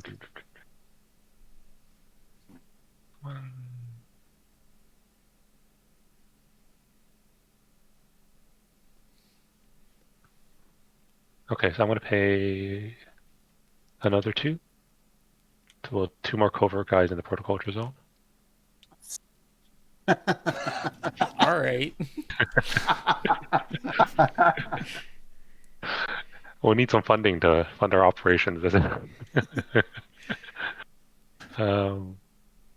then do I want? I probably shouldn't say this. I'll say this. You can't use the influence action in the resolution phase if Chiron's not on the board. Right. Yeah.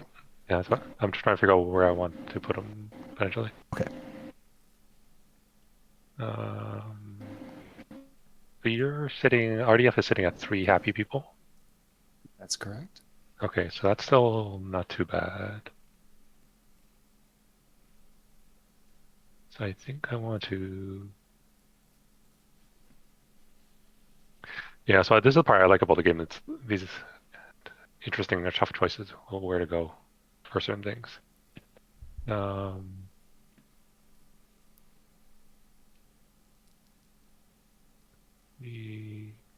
Okay, so I'll spend another 1 to put Chiron on the board. And I'm going to put him up in...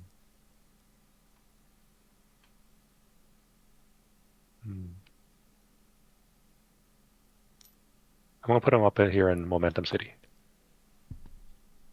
Okay. Is that good? Sure. Actually, how does the turn order go? So we're going to get income and then we're going to get influence after. Okay.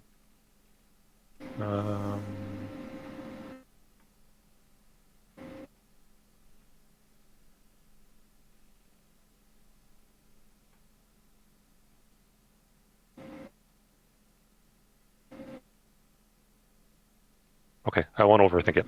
Let's go with that in that case. So I paid the 1 for Chiron. Should I just keep on throwing more on?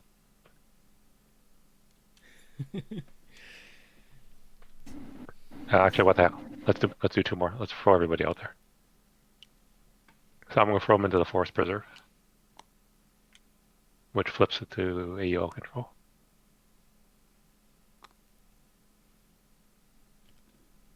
Okay, and that was my move, which I repeated. And then I'll play my special as influence or inspire. Now it's 1 per guy. So one thing you should be aware of is that when you're selecting your 2 actions, Yep. it's more like because you played another player's faction card, your special actions are unlocked, but that doesn't Right. mean that you have to do one from the top, one from the bottom. It just means that your whole board becomes open to Oh, so you could play back. actions. Okay, I see what you mean. So you can play Yeah, back-to-back specials if you wanted to in that case. that's right. Yep. Okay, cool. Okay, so I'm going to pay 1 to shift one of these guys here in Momentum City to become a rebel. And I'm going to pay another 1 to shift another guy down. And I'll pay another 1 to push him here.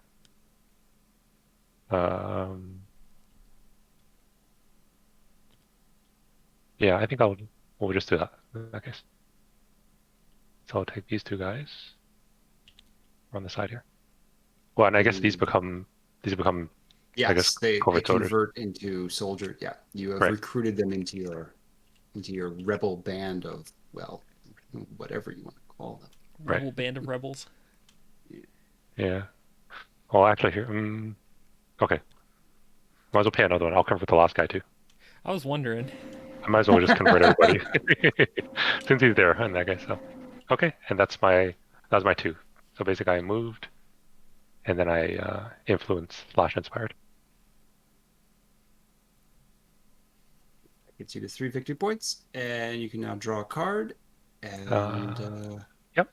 come at the end of your turn, which brings us to the end of round and brings us to the resolution. Yep. We skip the victory check. We go straight onto income and protoculture. Okay. So I can throw 2 of these things for now. Give me my money. right. So okay. So we look at this, and we have 3 territories in control of the RDF, which means the RDF gains 6, the REF gains 3. Yeah, 4. Oh geez, everybody's on 4. And then for the AUL territories, you got 1, 2, 3, 4, 5, 6, 7. So the AUL and the Zentradi Rebellion each gain 7 protoculture, which I guess puts them both at 11. And then we then look at protoculture tokens. The Zentradi gain an extra 3 for the protoculture token in the protoculture zone, and the RDF gains another 6 for the 2 that they control in the wastelands, and then the tokens go back to their zone. All right, so now the AUL and the RDF and the Zentradi Rebellion can each do their influence action. The Zentradi Rebellion has already taken everybody they can from the territory with Chiron. Yep. So it's a question of, does the RDF want to move that around? And he does. He'll spend 6 to do so. Okay, so now Chiron needs to return to the hideout along with all overt Zentradi soldiers, and they get to flip back to being covert. Yep. So they're back in the hideout. That's right. And now the great relocation. The RDF needs to resupply and refuel in a city. Do these need to go? Nope, they are covert. Oh, okay. I'm sorry. I missed that. Yep. So, which means at this point, all of these forces in the wasteland now come back to The big red fleet of ships. and this area is no longer controlled. Oh boy. Okay, and now the AUL and the REF get to take the recruit action. Yeah. Yeah. Is that in specific order? Like they can happen simultaneously because Okay. you're putting partisans onto the board while I'm just moving units across my board. So they can happen simultaneously, but if there's a question about it, it's the AUL goes first. Okay. But I'm only seeing 4.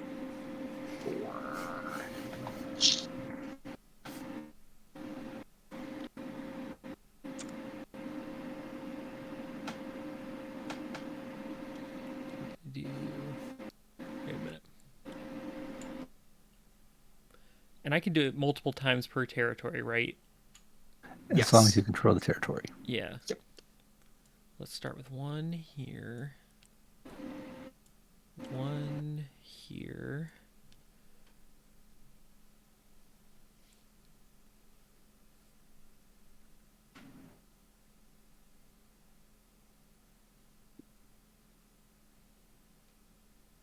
I'm going to do 2 more. Put them. Oh, this is controlled. Yep. We'll put them here. Okay, I think that's all I'm doing for now.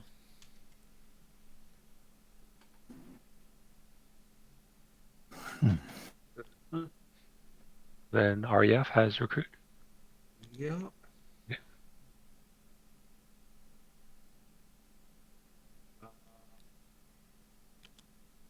1.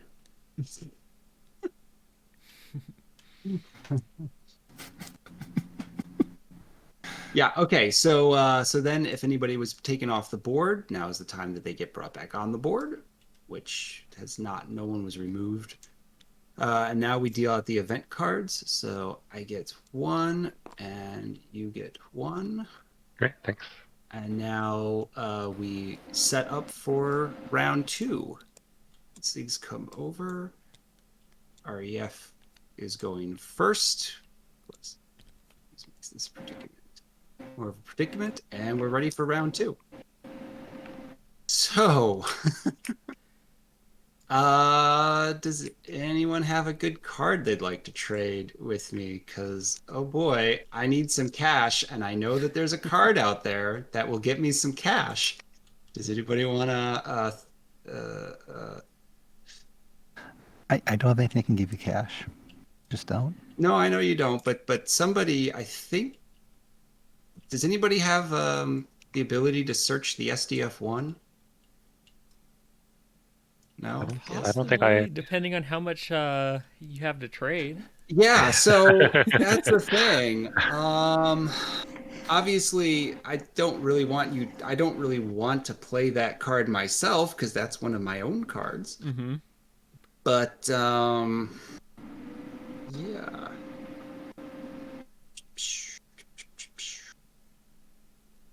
All right. So what could I possibly give you that would make that even remotely attractive? Because I don't have anything. I don't have anything I can really barter with you at this point. Yeah, it's tricky because we're both fighting for control, so I know it's a little hard it's a pretty to. tenuous deal. Yeah, don't want to give you the.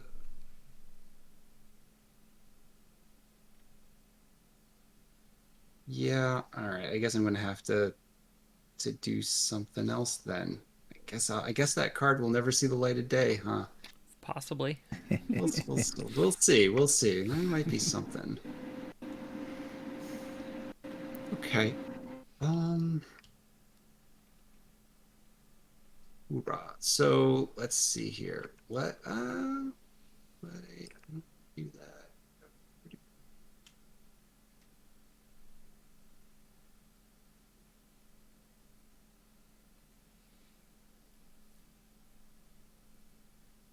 So what?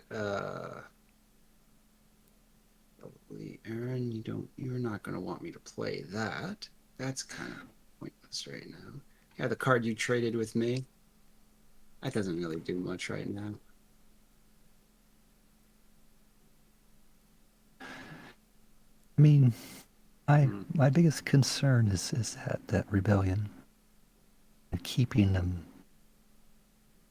out of money. But I am not succeeding at that. I mean, look, they have 14, that rebellion. I know.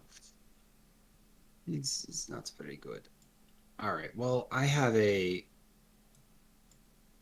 So I'll play. So, Austin, Yeah. here's my request. Actually, no, never mind. I don't know if it'll work. It could backfire on me. Never mind. This Never territory mind. becomes uncontrolled.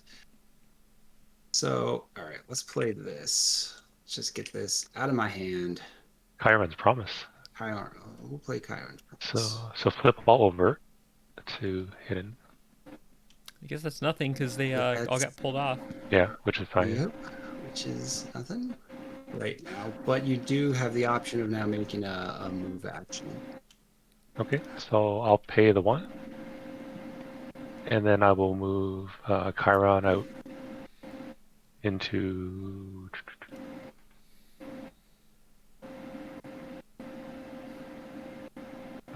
let's see, what's a good spot?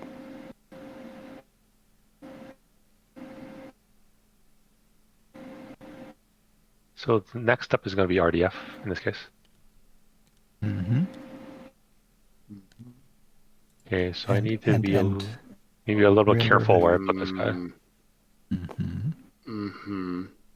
So you realize that right there he is, Yeah. I could Oh. attack him. Mm-hmm. Your move is, the RDF move is to adjacent space, right? Move units from one space to Where- adjacent space. Okay. Sorry, is he in Granite City or is Oh, sorry. he... Oh, sorry. Yeah, I'm still deciding. That's why I put him in the... Okay. Yeah. Like, That's where right. is he right now? Oh, this is... Actually, this Uh, was a poor move on my part. sorry, I just want to figure out where I want to...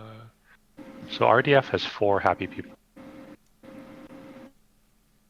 So I have to go...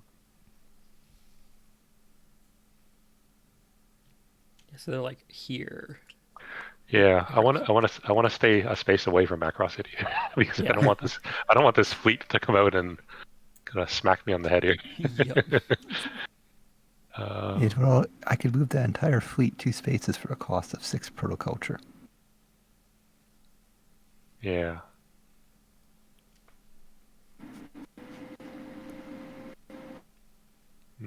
Where should I end up being?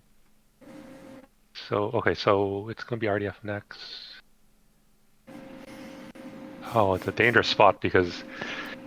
So I feel that if I don't push the RDF content down, it puts them into kind of striking range of the win. But it kind of hinges on the...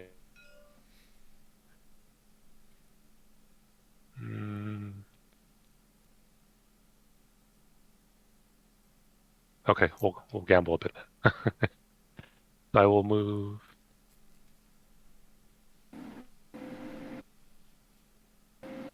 This might come back and hurt me. Okay, I think I'll move there. Should I move there? Actually, no. If I do that, I might as well go far away. So, all right, I'm headed to neutral bright. So, sorry. Okay, that's my move.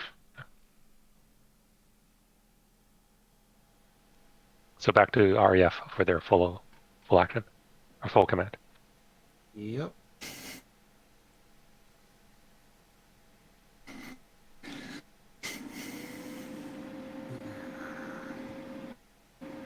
I think you realize what you've painted yourself in the corner doing. Yeah, I have.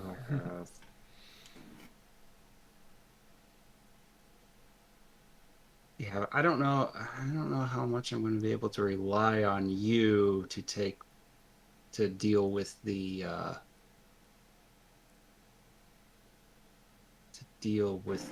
AUL threat now.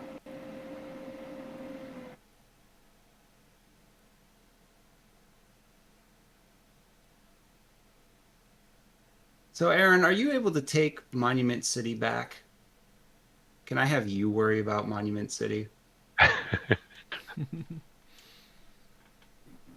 have a giant force that I can move anywhere on the board. I mean, I think about it. I could know. basically take any city. Yeah. So, I know. That's the thing. You can. Yeah, technically, you have enough money to move them pretty much as far as you want to, right? At a point. I mean, I could take Monument City. I mean, nothing.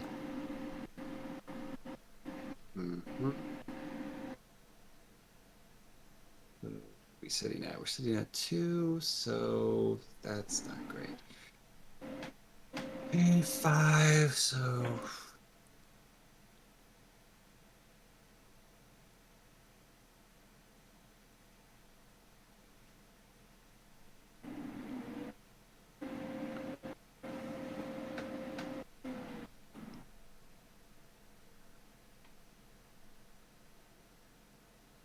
Yeah. So the reason still not going to be good for me. Okay, so the first thing I'm going to do is I'm going to take income. So I'm going to get two protoculture from income. Rolling in it. Yeah, and then for my move, yeah, because I'm at 5, so then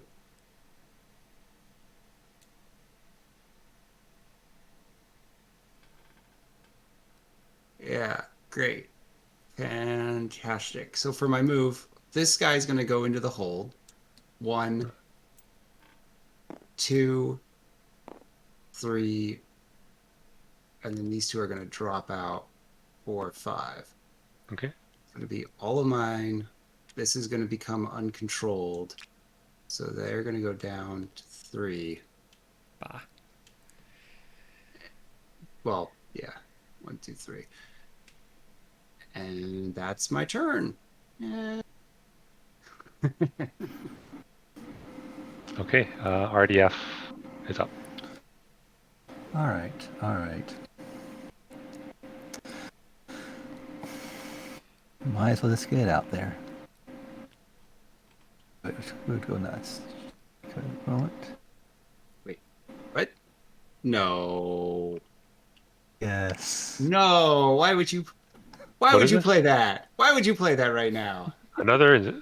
Whoa. Okay. Uh, So place 3 from out of play into industrial zone. oh, I see. You're making sure that So the outer play happens. is it these guys here, or is it in the Yeah. hideout? Oh, so No, it's actually pulling them. it's these guys. Yeah, it's pulling them from out of play.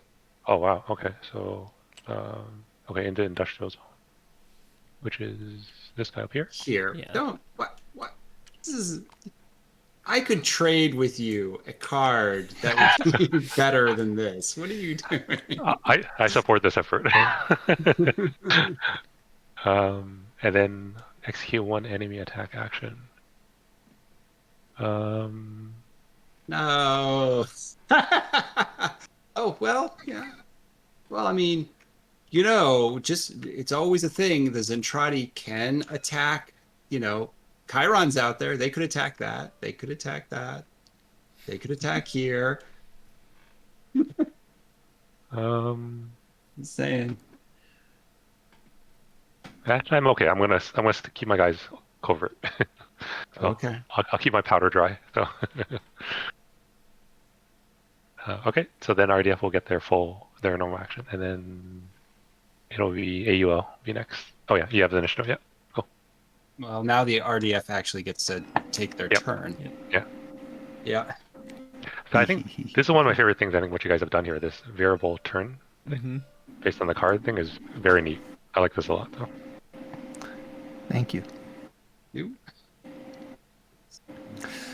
All right.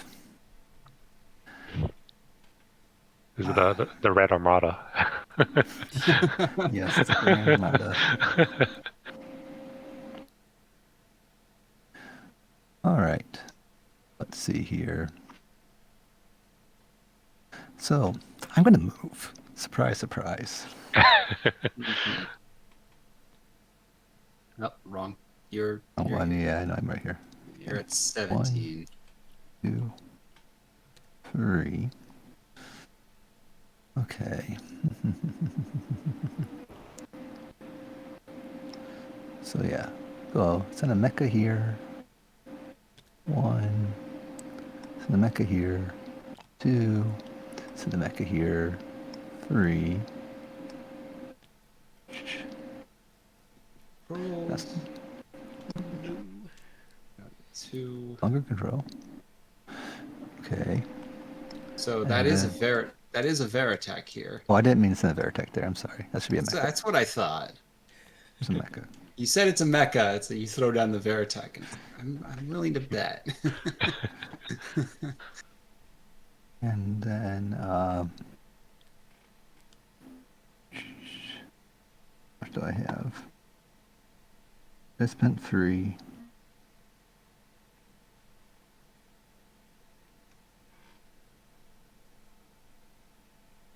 Okay.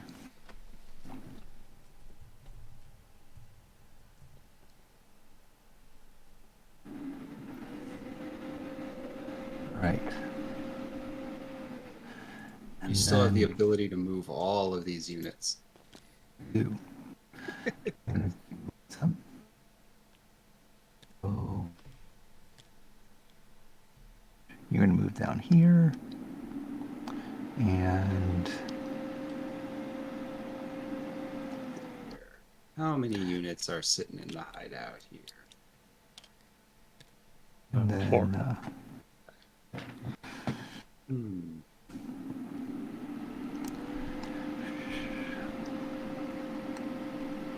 I'll send one of you here with them.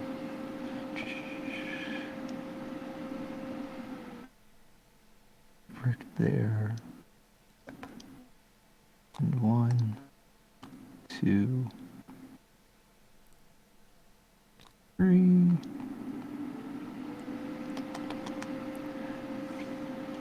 need like some And then- overflow markers. Actually, that's a good point. Yeah, that's what reminds me. Yeah, like in the coin games, they have the overflow box. There's so many units in one area. Well, that's not going to last for very long. Okay, and then I'm going to spend another 3 to move. Here and here.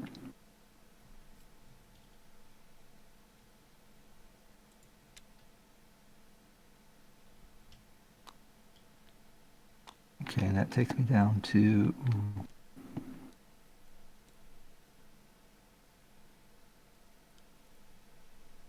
That's me, right? So it takes me down to 11. Okay, good. So now... And 3 for influence here. Spend 3 for influence here, and 3 for influence here.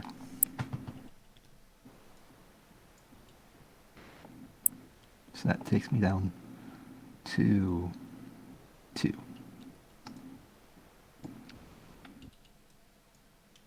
Right? And now he's at 1, 2, 3, 4, 5, 6. He's at 6 victory points. 1, 2, 7. 3. Yeah, that's 7.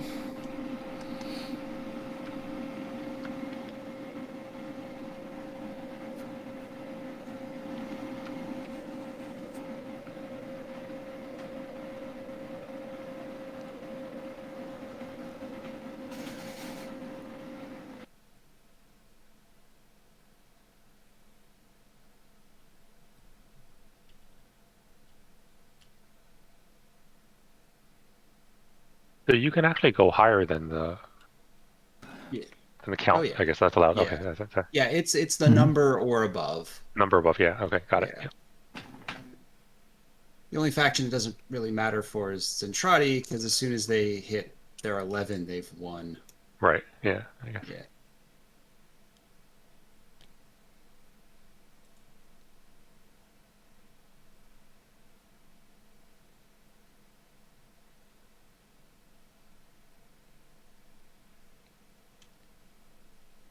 Tom, we're gonna have to work together here. Yeah, I was gonna say. So that was my. So initially, my other plan was trying to move him somewhere closer, but I was afraid of the big red army. Yeah. That's why I ran away. I thought if he's gonna chase me, I'm gonna make him pay to chase me. In that case. But yeah, we're gonna have to do some kind of back-to-back stuff.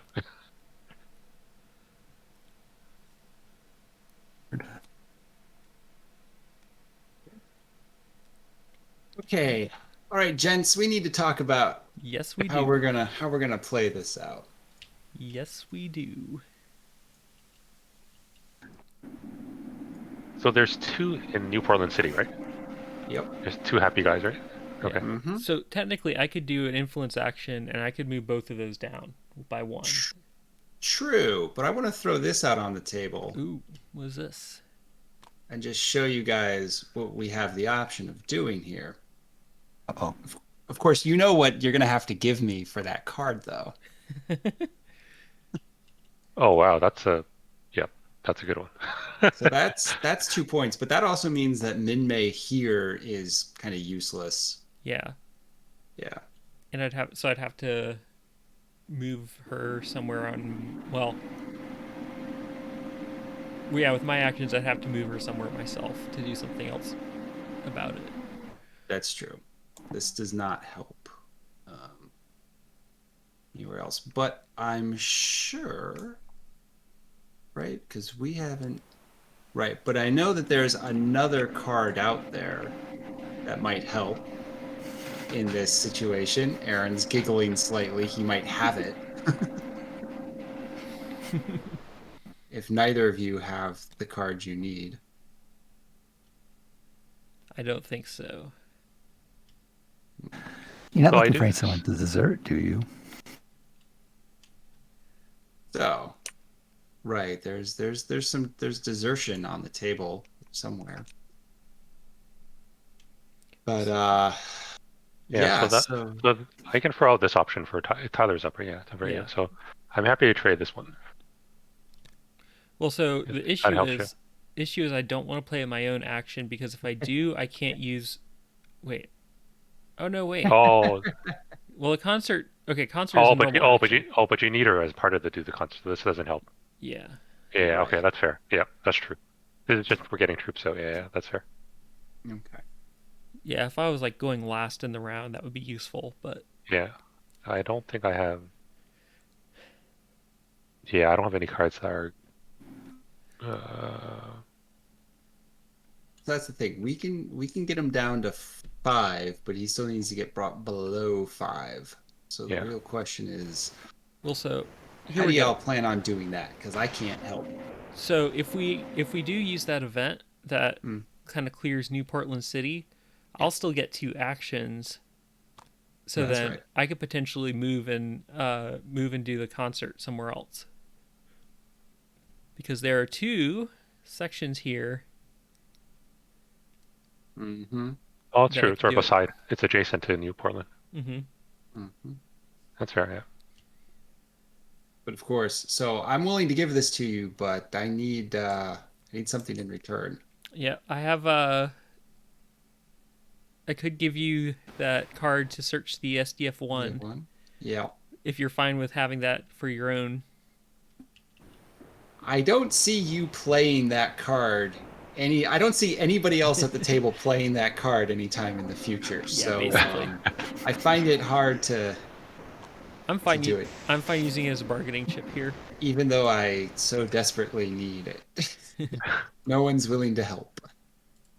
Yeah, the RAF is very tough on resources on this gun.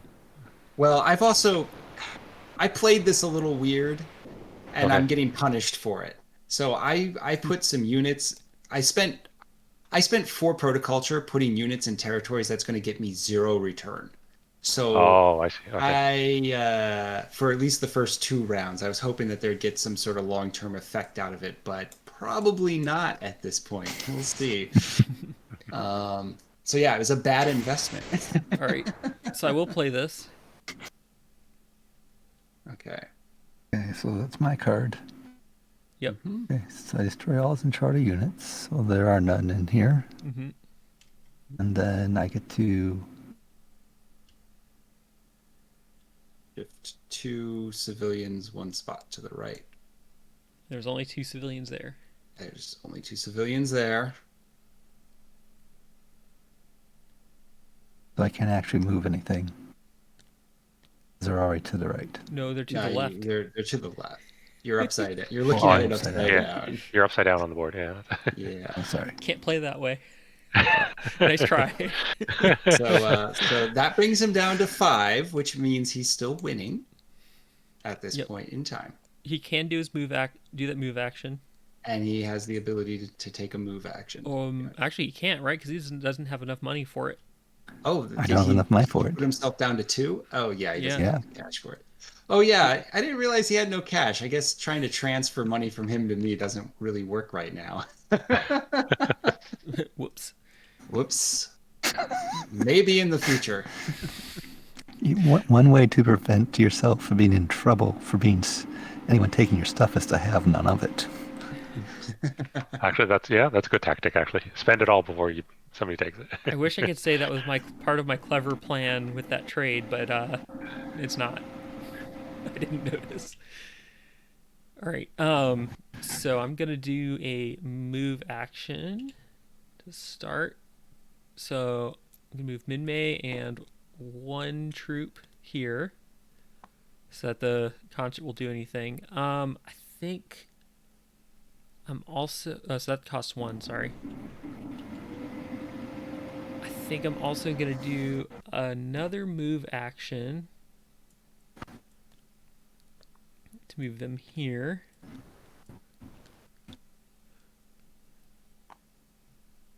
And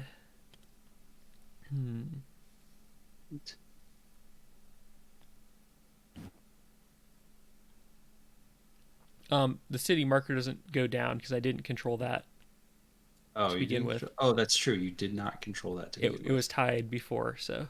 Ah, But it is controlled by RDF now. yep. Is there any more movement I need to do? Yeah, 1 more. Move him here.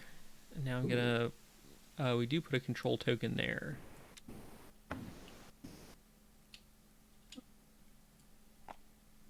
Okay. And then I am going to do an influence action here, which costs 1.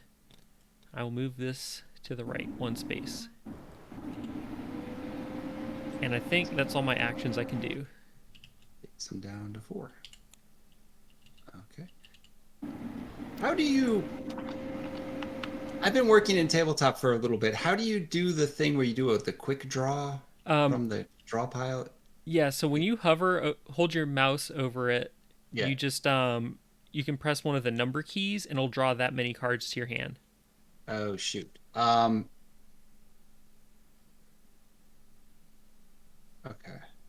So like if you hovered over a deck and then press like 4, you draw 4 cards. I see. And I did not draw a card at the end of my turn. Oh, good point. Yeah. Because I should have 5. Okay. And did you draw? 2, 3, 4, 8. Okay.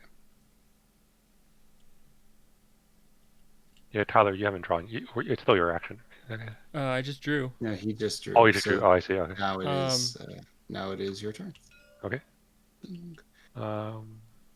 Okay, so I'm gonna help out my fellow AUL.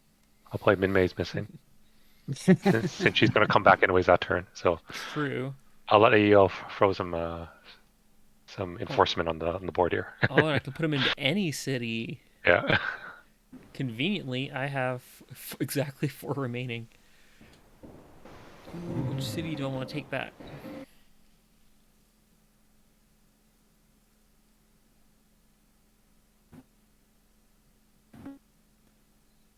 I feel like putting them in Monument City gives me like a nice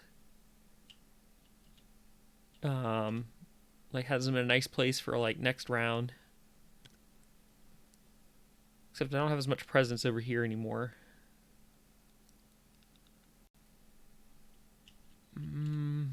It's just putting this whole big group. I don't like having them that concentrated, but Well, it'd be a big hammer. You can hit one spot really hard, basically. yeah. So Honestly, I've got a lot of people spread out over here, so I want to get more presence on this side of the board. And then this does flip. Mm-hmm. Yep. So Tyler, before you finalize, I was gonna Okay. say, if you would like, I was gonna say, and you can throw them into New Macross City, and True. and then on my turn, I will move more Zentradi in, and we will take over the city. Take over this. Gosh.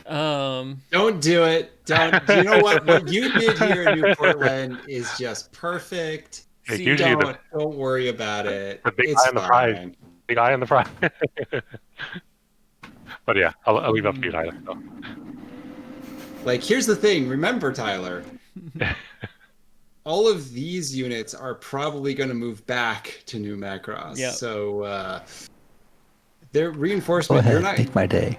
you're not gonna really be able to hold it. You're just gonna give it up long enough for the Zentradi to come in and make his recruitment effort. So no, what you did was great. Just fine. Just fine. Now let me think. It's like if Tom wasn't gonna get like 2 actions after this, I'd be like, could I do that? And then no, I couldn't do another. I couldn't with just one move action get these 2 cities back. So that would be silly. But Well, I mean, you've already taken your turn for the round, so you Yeah. have to drop these 4 in Somewhere, a yeah. city. Well, Yeah. I Yeah. do get a move action for the card. So Oh, that is true. That's true. It's true. True. You did it so that you could drop in one city and then have the ability to move out from that city immediately. See, the idea with this card is it's Minmay's missing, so you're rounding up a search party yeah. Yeah, to I go love it. find her. That's great. It's a great theme with the card. Oh, let me go ahead and remove her. By the way, so I don't forget. Oh, I do kind of like your idea, Tom. Well, and the only reason, so it is a valid point in terms of like, the RDF are gonna come hovering back on the turn, but it's kind of I feel it's the one shot to kind of grab these guys, Yeah, Right, right? which Because which is why you shouldn't let them do it. Don't right, give them the freebie. that's true. but if we don't have that Remember, shot, then we he's have to not do. playing for you. That's right. He's trying to win. That's when the guy's speaking with 3 points, though. But yeah, go ahead. Yeah. If only I could divide these guys up. But no. Well, you have the move action. I do have the move action. Yeah, you still have to move, yeah. But And remember that's how one move works for AUL. It means every unit in that territory can move to any adjacent territory. Mm-hmm. So you can divide them up. It's true, but they have to start at a city. I was like, I can't go here and then like send some to a cross Right. city and some here. Yeah, So- that's why. That's right. Starting in a populated zone. Oh, this is tough. See, that's why I told you, Tyler. The last time I tried it, it's a tough choices. All right, we're gonna do it this way. I'm gonna leave him here, and then I'm going to. I only need to spend 1, right?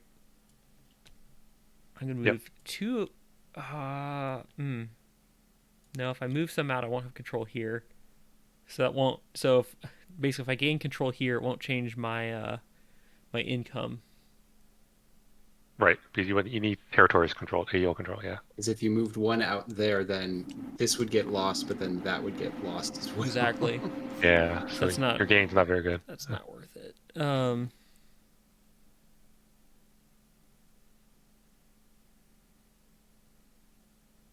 What I I'm might sure do. these two would love that move. Yeah. Yeah, you two don't need more income. No.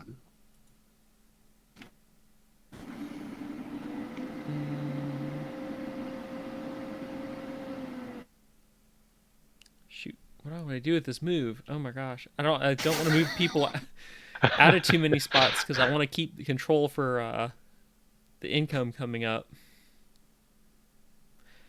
Gosh, I might just have to pass on the move action. I feel like that's a bad thing, but Sometimes you need to. sometimes Yeah, I it's I fair. think- Sometimes it is, yeah. Like I Sometimes passed you on do. mine, yeah. All right, Okay, yeah, go you're ahead, good? Tom. All right. Man, All right, so now, can I still try to get in here? So I had just a rules question on the move for between the spaces. So Mhm. Are you allowed to? So let's if I take like a covert guy here. Hmm. Can I pay one to move him to the hideout and then pay another one to move that same guy back out somewhere else? That's right. Yes. That's still fair? Okay. So, Oh yeah. okay. Yeah. So if you wanted to basically get Chiron from New Detroit to New Macross, you would pay one to get him to the hideout, and then Right. pay a second to get him into New Macross, as opposed to having him march across the board. Right. In that case. Oh,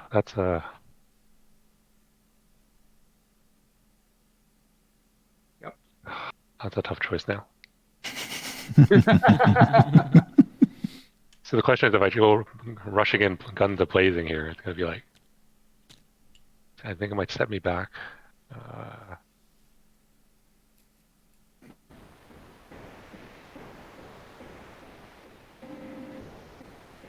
okay, I think I will play it a bit safer. So I will. So I'm still gonna move in this case, and I will move.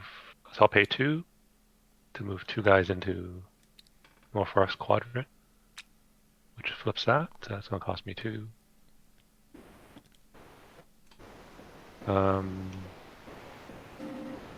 I'll pay 1 more to move. There are 3 guys here. 4. Hmm. Oh, Three so guys. I'll pay 2. So I'll put 2 more guys there. Oh, yeah. You only need the one to take control, but okay. Oh, is it only? Oh, Because sorry. I thought I he needed has, 2. because he has 3. Oh, sorry. I didn't And see. because we don't like when you're in a zone, when you're talking about control of a protoculture token, Oh, it's not the joint it's control. it's not joint control. So Ah, he okay. That's so why. he's currently winning with 3, and if Yeah. you just put 1 in, then you Yeah. will have 4. Okay. So I thought it was joint control initially. That's why. So okay. So I'll put back that one, Boy, and then one you more. would have gave him 3 for free there. Hmm. I probably Um, should put one more unit in there. No, I think you're keeping him out of New Macross though, which is good, which is what we want. okay. So I think that's fine. I'll just leave this other guy in the hideout for now, and then I will influence in New Detroit. So I'll pay 1. I'll pay 3 to bump these 2 guys down. So that will take me down to 7. But these guys get converted into more soldiers. That gets you 5. You have 5 victory points. Yeah. Looks like I have 5 civilians. Yeah. Okay, and I think that's that's my turn because I moved and I influenced with Chiron. So It's unfortunate. AUL, just buy him lonesome. Okay. Anyway, okay. So that will bring us to the end of the round. Nobody won. Nope. So now let's look at income and the protoculture tokens. So the RDF gets 4. The REF gets 2. So 4. So you're at 6. Is that 2? So you put that under. And then counting territorial control, 1, 2, 3, 4, 5, 6, 7, 8. that's 8 for So AUL. 8 for AUL and 8 for Zentradi. Okay. 2, so I go to 10. And then when we look at these protoculture tokens, another 3 goes to the Zentradi for their having control. Yep. And here. And here. So yeah, 6 go to the Zentradi, and then 3 more go to the RDF because there's a tie, Yep. and all ties go to the RDF. Cool. So the RDF gets another. So they Free. go up to 9. Yep. Okay, so that is income. And now we do influence actions. Chiron has already influenced his people, so the question is for the RDF. You have the ability to influence in New Macross and New Portland.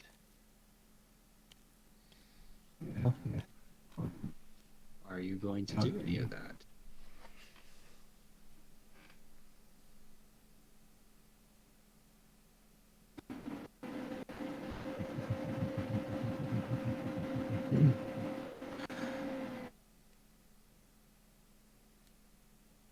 Oh, I can't influence New Portland. Yeah, you do. You got a Veritech and you got Battle. Oh, we don't have control. That's right. Yeah. So you have the ability to influence in the New Macross. Um, so I'm going to be honest here. I could bump him up. You guys could all knock me down. But right now, if we don't work together, the Zentradi Rebellion's on the verge of victory. So I'm not going to spend any money. All right, so Chiron and Overt Mecha come back to the hideout. Okay. So Chiron And- disappears. I don't think I have any over guys. I think they were all hidden. And now units that are not in controlled cities have to go. RDF units not in controlled cities can go back to controlled cities. So he can pull them out of New Portland and from here to New Macross and Monument City. Oh.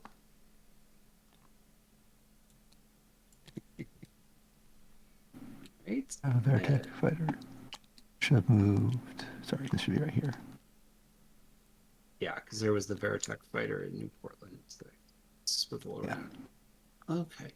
And so now there's the recruit action for the REF and the AUL. How much income? I have 2 income. I'm going to pass on recruiting since I have no unrecruited pieces. Ah, that's true. Everybody's out. When does my hero piece go back out? That's the very next thing. So you Okay, can put great. them back. They go back to there.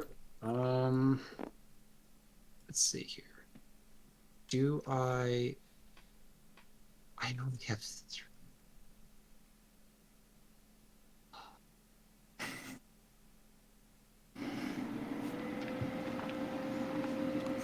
Disappointing. I need to get units on the board, and I have no cash, and I need to. Austin, I can help you with units. No, that's not the problem. So let's see here. Do I?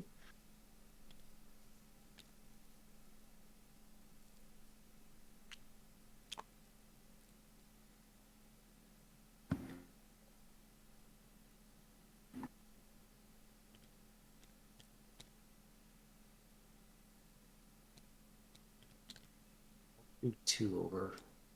Make myself broke. Okay, units come back. Hero standings come back to the board. We deal out new event cards. So you get this, and you will get this. And then we finish the round. Round 3. AUL, you're up first. All right. So, I run off the board. I mean this. If we don't get Chiron off the board, oh yeah. with enough cash to win this game. No, I'm Chiron thinking off the board. I'm thinking about playing this right now because not only does it get Chiron off the board, it also gets Rick off the board, and so neither of them will be getting their citizen points. This This round. pulls all the leaders off. Yes. Yeah. So wow. well, hang on before you play that. Why don't we just make a trade? And how about this? How about this? How about this? All right, what are you thinking? I will play private time. No, that wouldn't work. Never mind. Well, maybe it would. It's like you play this, and you give me private time, and I will play private time when the turn comes around to me. So the question is, who would move second? Well, RDF would. RDF gets to move second. Okay, But so, RDF will have like no money. That's right. so it only works if I can get Austin to be the third player. That's I Mhm. see if I can true. do that. Because the trick Would- is we're trying to keep the Zentradi from That's I true. other stuff. don't have any cards. You don't have the ability to All of do my that. cards would put the Centrati as Mm. X. So we can only make this work if one of you can get me a card. Where Zentradi, That's where the Robotech would, where the Trotty goes after the REF. You can't give me that card, it's not going to work. Man, I don't think I have. I don't know if I have that either. The only one I have that does that is like specifically a Zentradi card, and that's not gonna help there. You lost it? Oh, actually, no, that would help. I do have one. Let me show you this because that would. How would you feel about having this card out? But I can't see it. Let me get zoom in. keep there because that would make. Oh wait, that's yeah. Because that would fulfill the requirement.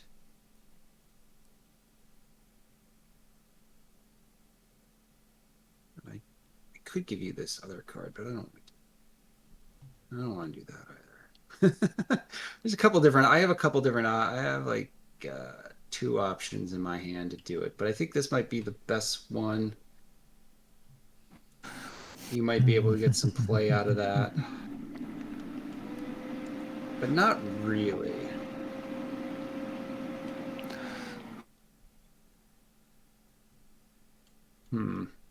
No, that doesn't necessarily help you at all.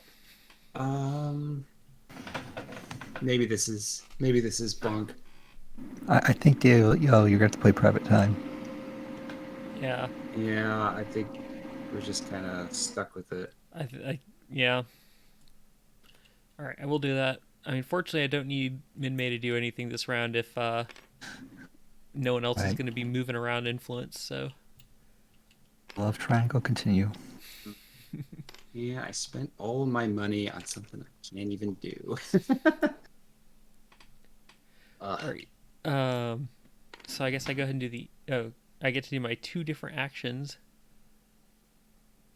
And I assume then my turn's over after those. Like, there's no other actions. Yeah. Yeah, Okay. right. When you play your special card on your turn, you do not get to take command. And as you can see, that's because all of these special cards have effectively take command written into the cards themselves. Yeah. It's a little different for the Zentradi's cards because they're meant to be slightly get more and more powerful over the course of the game. But Are these two actions still single actions? no, they're repeatable. Okay, great. That is very important right now. Right. Okay, so first of all, I can start It's as it is as if you had played somebody else's card and you're taking command, except it's all on this one card. Okay. Yeah. First of all, I can move these guys out of here now because they're not all not all those RDF forces there. I'm going to move two of them here. I'm not going to move all of them. I want to keep control, so I'm going to keep these guys here. This is garbage. Just straight up. At least with AUL, they've been overwhelmed. Don't forget you can build cities. Oh yeah, no, I'm planning to, but I gotta do my move first. All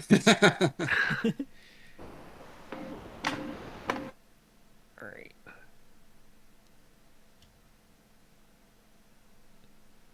Yeah, so the reason I asked you guys about the time period earlier was because one of my other the time periods I like in the saga is I like the invasion part, which is quite fun. That's why. So it would seem to me it'd make for like a neat like multi-faction game too with Invid. You know what? One of the things I've heard that before, and I think we'll just continue going down the timeline. If this is successful and people like it, then yeah, why not continue to look down the timeline and see what else we could do. Yeah, that's fair. Well, I guess sequentially, what happens after is Southern Cross, I guess. Okay. True. Yeah, true. But like for this type of game, you need multiple factions rolling around. Yeah, So definitely. Yeah. yeah. All right, and then I am going to do a build. That's going to cost 2. Because if I can plug, what is it? Strange Machine Games has Cyclone Run, which I think Oh, right. that's from the Southern Cross era. Yeah. Yeah. Oh, I think. it's going to get that down. That bumps me up. Okay. Ooh. But I think that's all I can do. All right. So that's my turn. I guess. I draw a card, and Zendradi, you're up.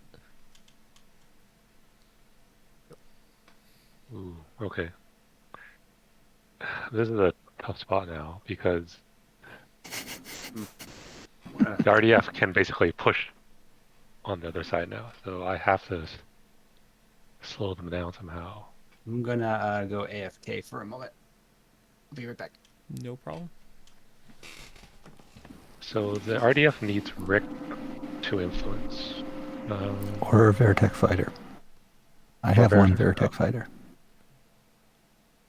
Oh, it's Rick or Veritech. Oh, I see. Yeah, okay.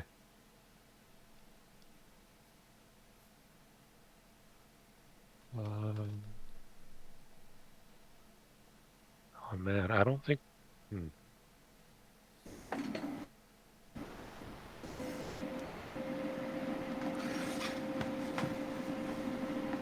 Oh, it's going to be crazy expensive. But I think the only way to slow the RDF is to flood Macross now, and I'll burn all my cash. But because if I don't do that, I think then RDF can push these guys up. No, they can't. Wait. Actually, wait. Let me read that again. He needs Rick okay. or RDF. The I thought Veritech it was will do just it. Rick. Yeah, that's the reason. So potentially I had a card that potentially I could remove Rick, but it's not going to work. So I have to basically pour everything in to stop it. Or you go kill Because if that I don't- Valkyrie. You have to kill a lot of stuff to get to the Valkyrie, though. Or I'm sorry, Veritech. I'm Yeah, thinking that's true. Macross names. Yeah, that's true. I knew it was going to Yeah, but happen at some then- point. Oh, but Rick's not on the board. Is he? Nope. Rick's off the board. Private Private time time. took care of that. No, Min and Rick are having a conversation. Oh, because of private time. Oh, sorry. I forgot. Okay. So this guy should. Oh, so that's a moot point then. So I can't even influence to go back then.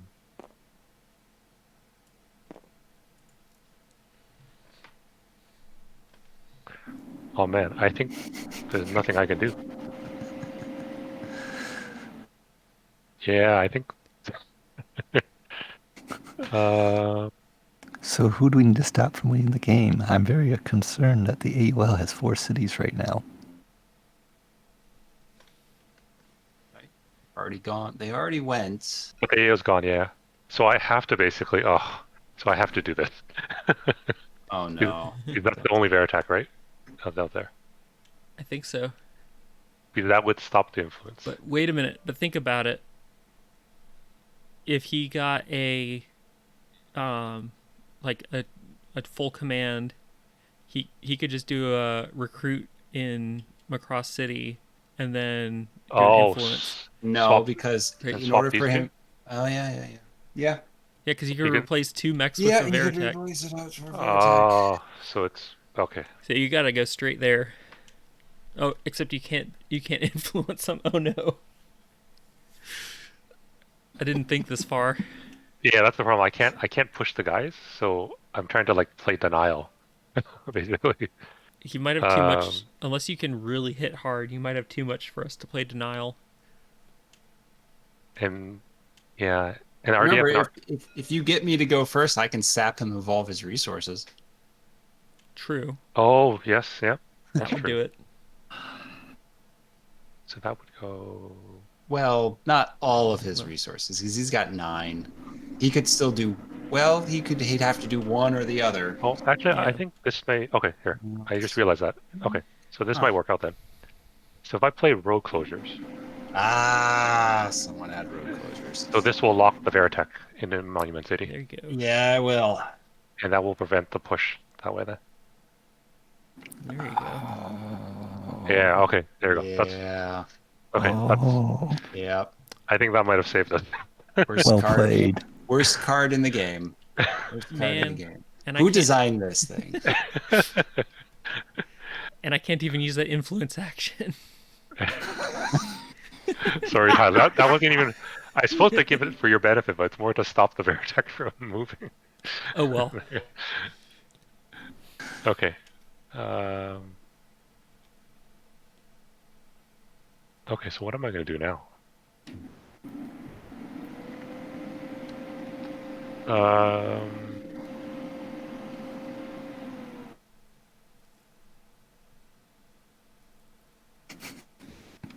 okay, so I might as well. I think I will still move. Let's kind of flip some guys around. Okay, so I'll pay. We gotta be careful. This is gonna be 4. So I'll pay 3. Or sorry, I'll pay 2 to move 2 into the other protoculture zone. There.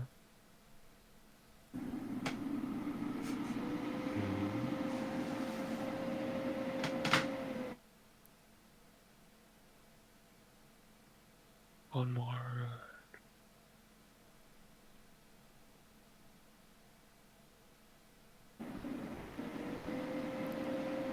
Okay, and I'll pay 1 more to move into the command center.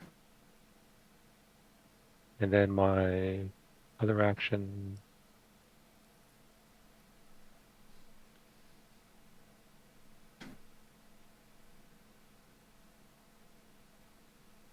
Actually.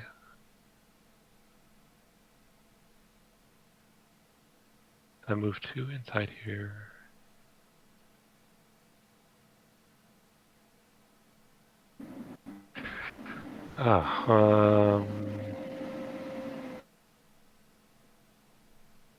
So how does my thing work? That's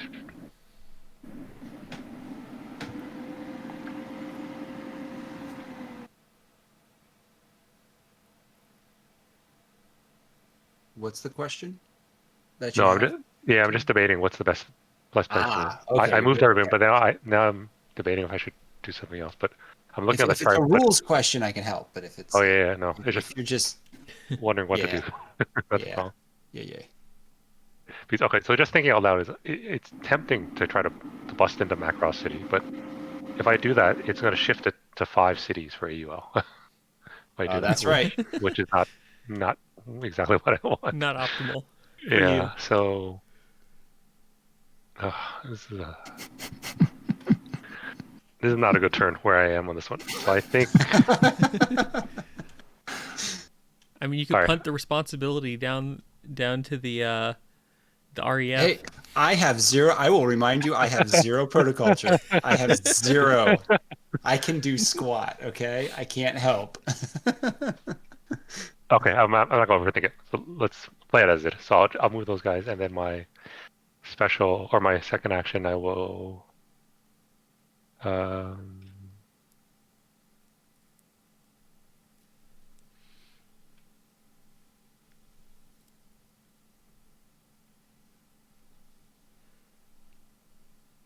Actually, I think maybe the best thing is probably just do income,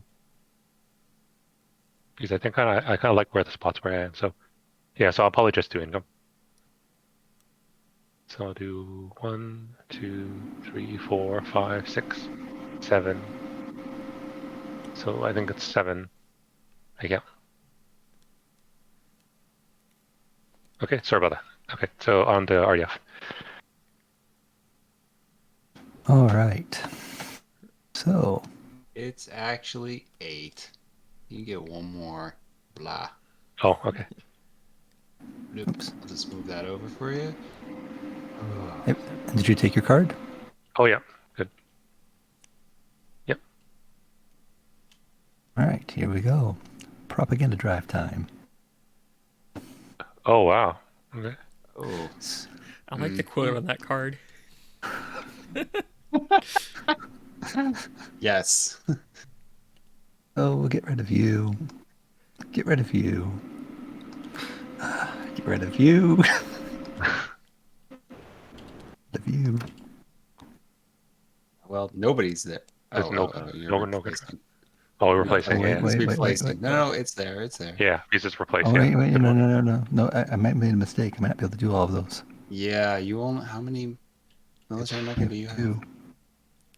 Hmm. I only have 2 mecha, so I can't do that for all of them. So how many were here? There There's- are 2 in each. He took 2 from each. Okay. So, Oh, I must have confused. are we missing a unit in New Portland? There should be 3 in New Portland. Well, oh, There we go. yeah, there we go. So, 2 units. 1, 2. There we go.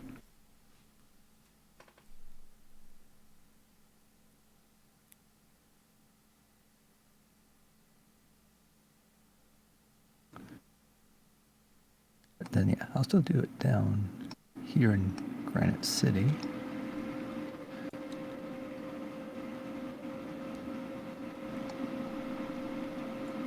Mhm.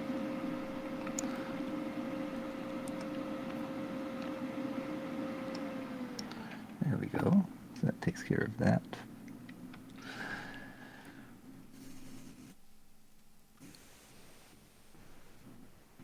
And then I take 1 action.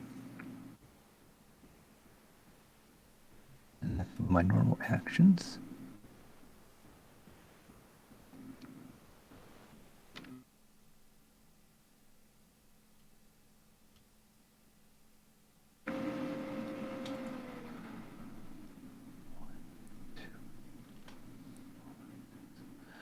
So I am going to take 20 income.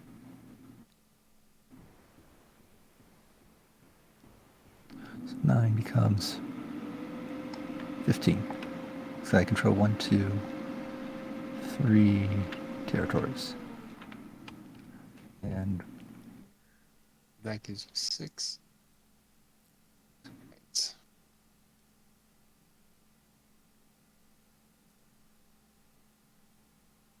hey, third.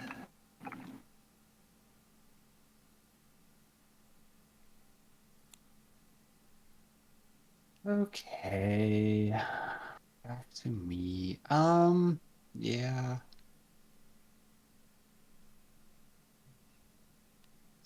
Or do this now. Do the transfer first. Yeah. Search the SDF1.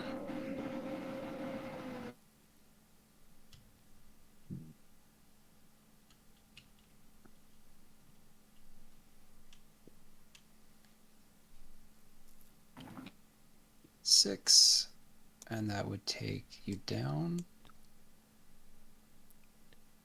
9. 9. Mhm. So thank you for that. And then because I played my own card, I get to take one normal action off of my board.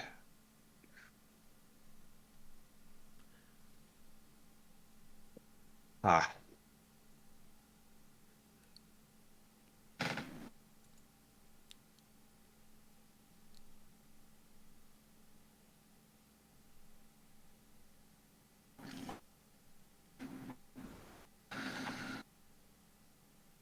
Well, while Austin's doing that, we put up a in the major called minor victories. If you look at the victory record, in minor victories, there are 2 winners. There will be a winner between the AOL and the RDF. So whoever has the most points wins. If there is a tie for a minor victory between the AUL and the RDF, then the AUL wins. If you look at then there's another minor victory between the REF and the Zentradi Rebellion. Yep. And the Zentradi Rebellion, see those white numbers? Yep. Those are your scores for the minor victory. Oh, I see. Okay, yep. And if there is a tie, then the REF wins. Okay. The minor victory. I goes to REF. Okay, yeah. Mm-hmm. And that check is immediately, so we're in the 4th round. This is the 3rd round, right? Third round. So if no one wins at the victory check of the 4th round, right, we do the minor victory right then. We don't do the rest of the resolution phase. Okay. So you just check again for a score based on the minors. Mm-hmm. Okay, awesome.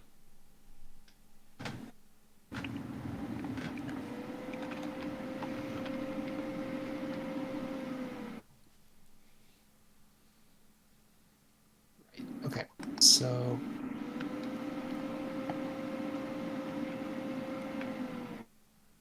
all right, wow. Kind of lame, but yeah. Here we go. So I was sitting here debating whether or not to take the influence action and move some units around.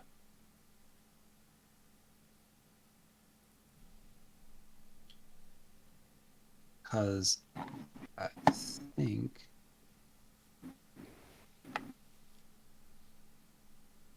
yeah, no, I don't. Yeah, no, and I don't think so. So I will just take income and just try to just keep this bank moving. Because I need the monies. Okay, so that will give me 3 more and 6. Get me up to 9.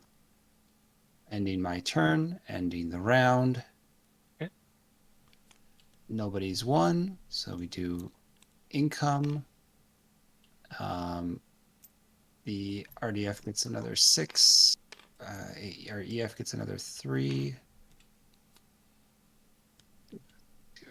15. You got, let's see here, the AUL and the Zentradi get, what is it? 1, 2, 3, 4, 5, 6, 7. They each get, yeah, I know. They each get 7. And then the Zentradi get another 9 from all the protoculture tokens. I'll roll off the board. 42. 40. Oh my gosh. Okay. All right, and now influence actions. So does the RDF want to take influence in and well, wait, you don't have a Veritech there, so no one takes influence. Yeah, influence is canceled out.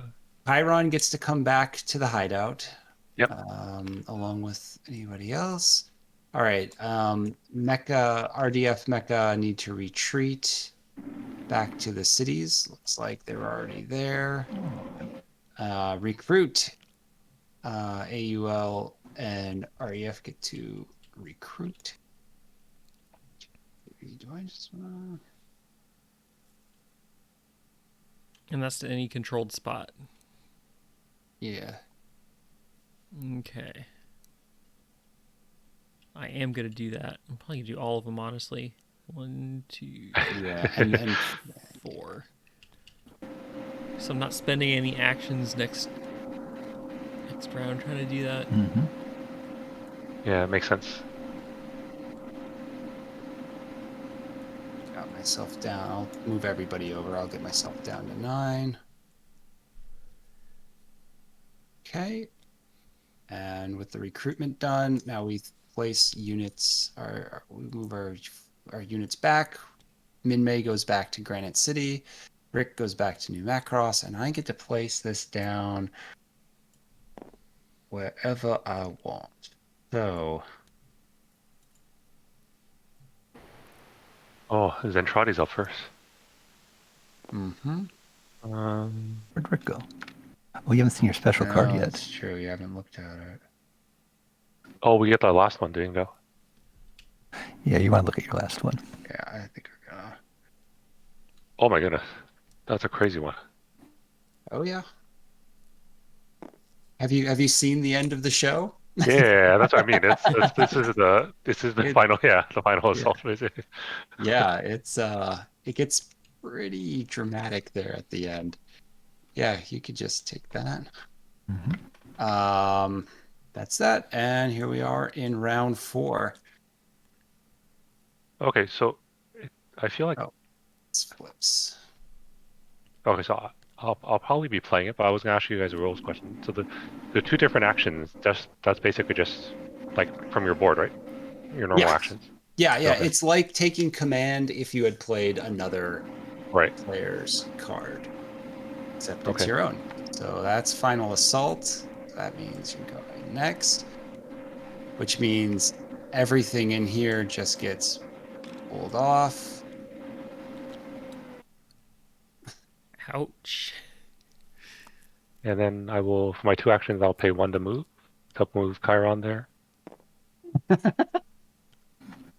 Huh? and then I will move. Uh, let's move a couple of guys That in. puts you down to what, 41? I think so. So the thing you want to keep in mind is I want to empty some of the cities a little bit because I want to balance off the control. well, correct, but you're playing for the minor victory at this point. Right. Maybe. You Yeah. Well, yeah, he is. Yeah. Because there's no, unless you is it? Because that's Unless what I'm looking. It's really you, tough. There's no way for me to get to like 11. well, someone would have to give you like another double action, basically. Yeah. hmm Um.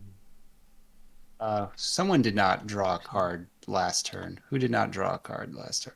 I There's have one left. 5, so I 2, think 3, I'm good. 4, 5. You should be at 5. 2, 3, 4. You should be at 5. You should be at 5. Is it Uh, me? I have 5 right now. is it, Right, you should be at 6. well, he Yeah. just paid 1. I had 6, including the final assault. Right, I because think I think you would have RDF 7. So should have it, right? Because RDF got a new card from the special No, which thing, puts right? me at 5 because this is right, should no, be. no. so I have 5. I'm It should be correct. me in that case. It I should should it have. should be you. You should have this Oh, card. okay. Yeah. Or you should have the other card that whatever. Okay. That's, I Yeah. went last, so that last card should have gone to me, but no big deal. At this point, no big deal. okay. So right now, all the city control is pretty much just between AUL, base control. Okay. So I'm gonna pay 2 more to move guys are there.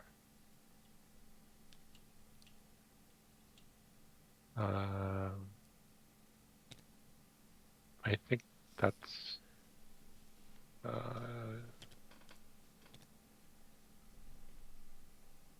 Well, I guess money at the end doesn't matter. Okay, so I might as well. I'm gonna reinforce it all. I'm gonna pay 2 more. There. So I don't really need. I'll keep that. I'm gonna pay 2 to pull these guys into Macross City also. Or sorry, 2 each, so that's 4.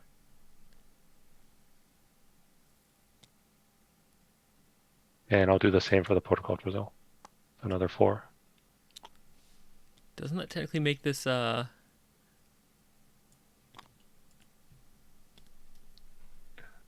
Oh, right. because you still help me with control. Yes, yeah, that's true. That's a bit of a weird. Yeah, that's true. That's. Oh, I gotta be careful. Let's see, because momentum's anchored by the RDF. So RDF is going second.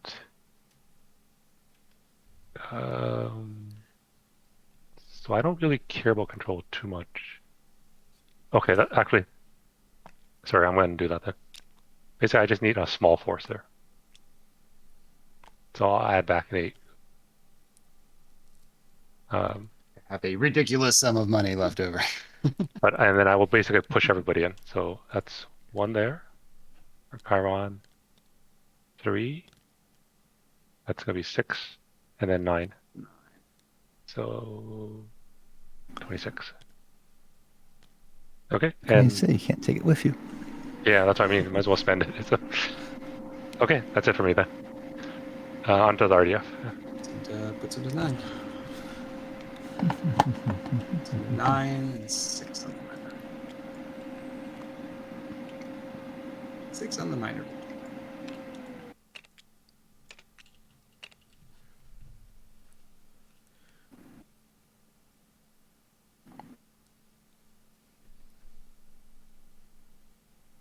Okay.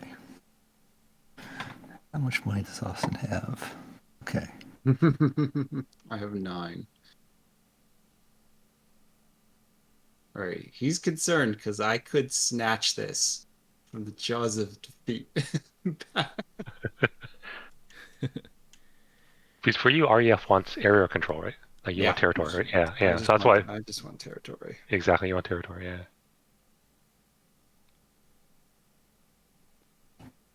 And I'm currently at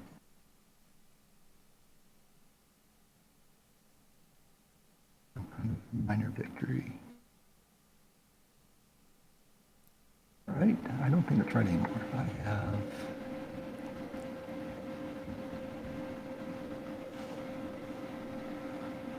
So what's really dicey here? So Aaron gets to decide. So Aaron gets to decide if the AUL or the RDF goes last, and the concern is that both of us could potentially win the game by going last. Mhm. Right. So he's yeah, he's, it's true. he's certainly weighing his options here. Let's be adjusted. I currently only have 2.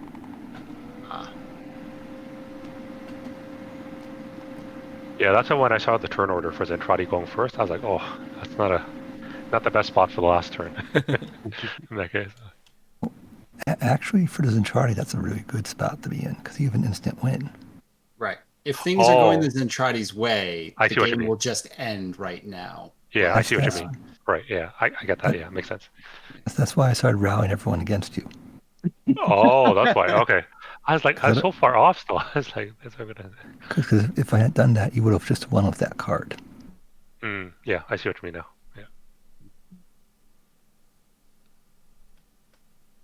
Zentradi do have a little ace in this. Yes. A little ace up their sleeve at the end of the game.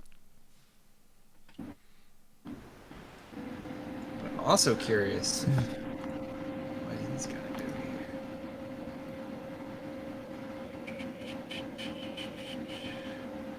Can I do it? How much do I have? Okay.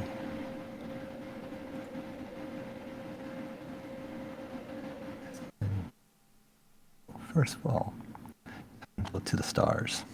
Ooh, what's this? Uh-huh. He is gonna play go to the stars. Destroy all units from that space. Oh wow. Yep. They have one last use of the cannon. Right. I was gonna just say the reflex cannon fires off. That's right. So where are you going to do that? What space are you choosing?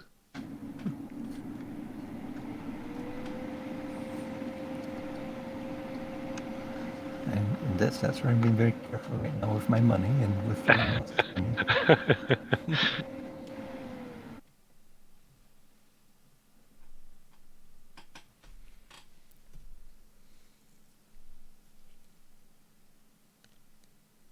So this would put. Oh, AU. Okay, AU next. Yeah. Okay.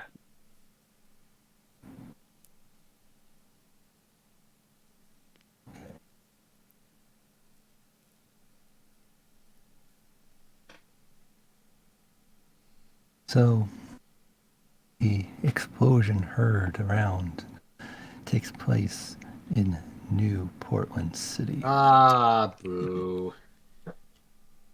Wait, that doesn't take mine No, off. that doesn't take his off. That does It's only- nothing. it's That does nothing. It's only Zentradi units. Yeah, that's right. You're only attacking Zentradi. Wait, I'm only tracking this Entrada. Did I misread that card? It is, Yes. yeah, just Entrada. Oh. Wait, rethink Yes, this. the Zentradi gets to destroy everybody, but the the RDF does not kill civilians. Wait. I shouldn't put that card. Let me rethink this.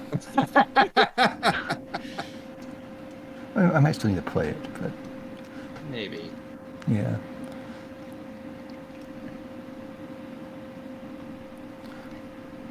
No, it's still the right card. I'm going to play it. Right. I'm going to destroy everyone in New Macross City. Yep. Yep. There you go. All gone. Which is I guess it's thematic of Chiron's Last Stand. And then I'm going to this comes on Trode. So I'm going drops to the UL. Yep. take income, Income. Okay. and I'm going to pause here to go comfort a baby. So I could add my income. I'll be right back. right. So his income is it 2? Income No. from 1, 2, 3. No, it's 3. So he gets 6 for that. Yeah. two per RDF territory. So he's back up to 21. Okay. And then there's no more cards to draw, so it's up to the AUL. Okay. Yep. AUL.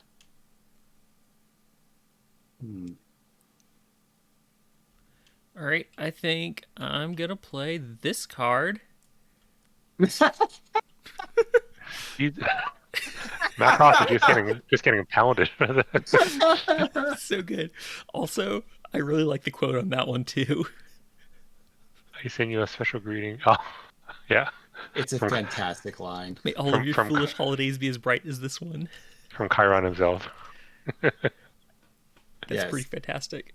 When he stuffs a bunch of Santa Clauses full of bombs, and then he detonates the Santa Claus. So what I'm hearing is he's the Joker. That's a Joker move. Yeah, Tom. I can actually get it. So I'll pay him to do a move. So Yeah, you can do a move. Okay. So let's pull one guy from the culture zone and we'll put him here. Ooh. I'll flip to 8. What did I miss? I played a card. He I blasted. finished my moves. He also triple Blasted. devastated New Macross. What, So I wait. I didn't complete my turn. what you said you took income. Oh, you're right. I did take income. Yeah. You're right, So right. we added your incomes. You're up to Yeah, 21. we added. Yep. Oops. Okay, I messed it up. That's all right. And Good then Yeah, and then Tyler. right? You did a second action, right? Or was that No, your I didn't do it. That was my first action. Oh no. That was your first I'm sorry. action. Oh, Oh, sure. okay. Okay. Yeah, we thought it was your second one. Okay. Yeah. I thought that was it. Okay. I don't think what I did changed anything, so No, you didn't. You purposely didn't do anything. But if your first action was taking income, that would put you up to 21 because you got 3. Okay. You have 3 territories. So I should unmove this guy. Oh yeah. And then Right, give him because a- that's the third one. That was just a single thing. Yeah. So Yeah. And so then the RDF can take their second action. Okay. So let's see here. So what I'm going to do is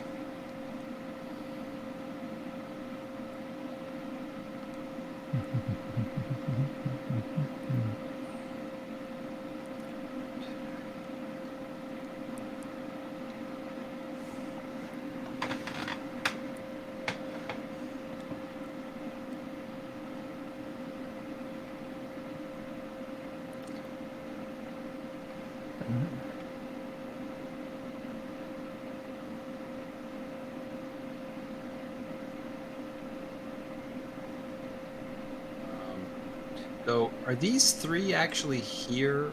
yes. Oh, okay.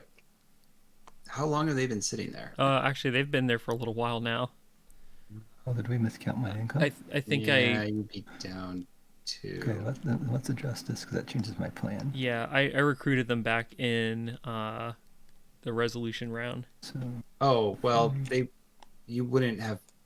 I don't think you would have been able to do that because we had control. Did you? Oh, right. Oh, you did. Okay, because. Or did anyone have control at that I point? swear we had control because I swear. Because, like, this unit wasn't here Yeah. when you did the recruit. And I had one unit already there, I think. Okay. So yeah, because I only recruited 2. Okay. So then that would not have affected income because that happened before that. I still would have put this guy here. I just didn't see them down there. 4. Okay. So I should have. So you would have just only have 2 less. So 21. Well, You would we'll only be reduce at that by 9. No, so you'd be at 19 because you were at 21. Yeah, but I'm not going to take the income action now because that's okay, so 17. And then did I get too much income? All right, Well, you actually started the round on 15. perfect. And we'll do that. Okay, so we're stepping back. We're stepping back. Okay. Okay. So do you still want to play this card? Yes. Yeah. Yes, I still want to play the card. Okay. Okay. Just move Chiron back onto the. He undies. He's back from the dead. Wait, that's not how that happened. That's not how that works.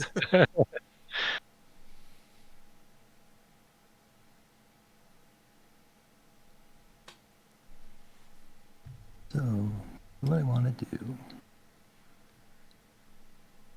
So how long did you guys work on the game for? It's about 3 years. Oh wow. Okay. This one. Yeah. So I guess has it gone through a lot of iteration, like in terms of like when you guys first conceived it to what it is now? Yes. The broad strokes have mostly remained the same. Right. This game always kind of is what it was pitched as. Right. For factions in the Reconstruction era, but a lot of the details have shifted over time, just to make sure that units are balanced, and just to make sure that the factions are balanced, and like tweaking along the way, while still being able to keep in all of these crazy cards that really add a lot of spice to the game. Yeah, the events of some of these cards are pretty crazy. Like I'm just looking at a couple more in my hand later on, which are very neat. Like if I had more rounds to play, they'd be very interesting. I know that's another bit about this, is that there's always a little bit more you want to do than you really have time for. But I mean, the Reconstruction. I mean, what's really funny is that in this time of the show, it's 9 episodes, and it only lasts about a year. Like the Reconstruction era is only a year long, so there's really not that much. There's a lot of crazy stuff that happens in a very short amount of time. Oh wow, I need to go back and rewatch that part then. I didn't realize it was only a year in the story time. Yeah, which completely and obviously based off of the events that happen here, it completely changes the trajectory of of everybody involved. You wouldn't have the Southern Cross if you didn't have a successful-ish independence movement, and you didn't have a Zentradi, and you didn't have Chiron running around being as devastating as he was. So, lots of fallout.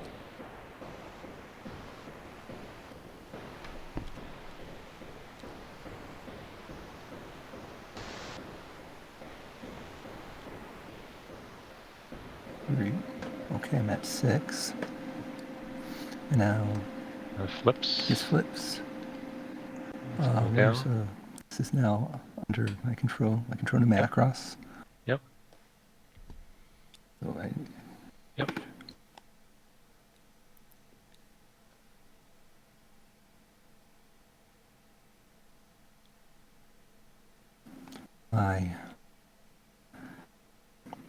My last 2 actions are going to be recruits. So you go off the board, and you are mine. And You go off the board. You are mine. There we go. Okay, was that your 2 actions? That's my last action, yeah. Okay. All right, I don't think that's going to change what I was going to do, so I am going to play that. So actually, it means Macross City's empty again because it's half rounding up, and there's no single unit there. Oh, so just destroy it.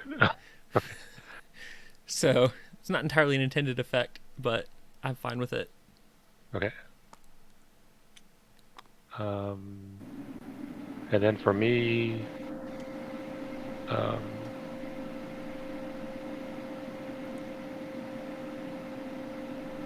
okay, yeah. So I'll pay 1 to move. Then I'll move.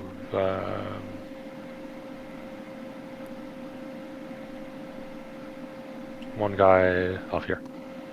So, okay, and that's my move action. All right. I gotta think about this for a second then. That was a lot of board state change right there. I made a mistake, but that's okay. You should go take this minor victory. As long as you can keep Austin from winning.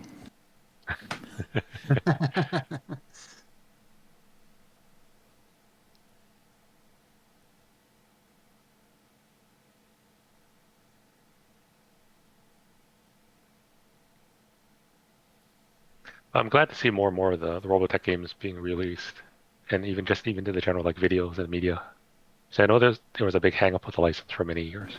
Oh gosh.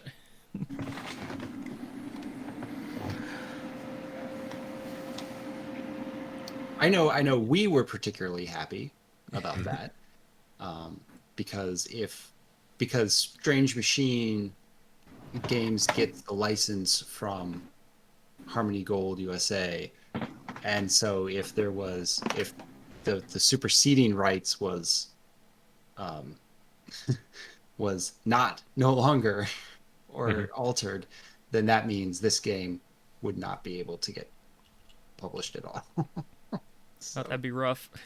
well, All right, I need to take this off so I can start spending. I'm gonna do first. I'll spend 1, or actually, go ahead and spend 2 because I'm gonna swap these 2 guys out for a city. So I go up 1, spending another 1 to move all 3 of these guys into here. This, which means I take control there. Oh no. control there. Uh-oh. And then what's next?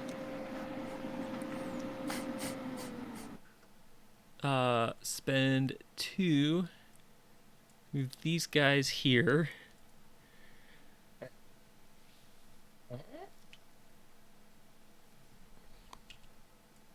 Uh-huh.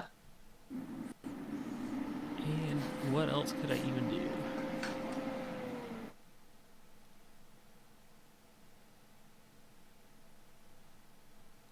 Okay. That gets you to 5. It does, but it's a little tenuous. Mm-hmm. Let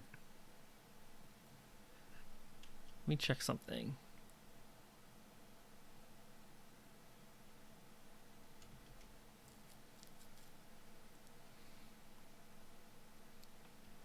Because honestly, I expect you to just like move your ship into one of the spaces with my troops and then just like drop them off and negate my control. Well, true, it should be sufficient to guarantee the minor victory. Because I'm at 2. Yeah. So unless Austin can take everything away from you. True. Well, I'm not sure there's much else I can do without weakening my position too much by spreading too thin, so I think that's where I'm gonna have to leave it. So the question is, Austin, Yeah. can you snag the minor victory? I mean, I have a card that would help you, Aaron, with the minor victory, but if I play it, you'll actually win the game. So, Oh wow. Okay. so I think I won't do that, sadly. Um, hmm. That doesn't do anything. Well, let's see. I can give you.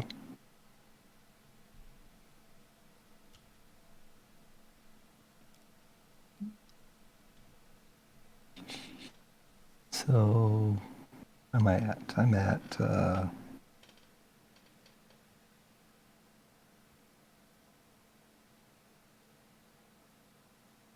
Oh, but we can still trade a card to him that he could play to. Yeah, we can And still do a card trade here. Oh, oh, okay.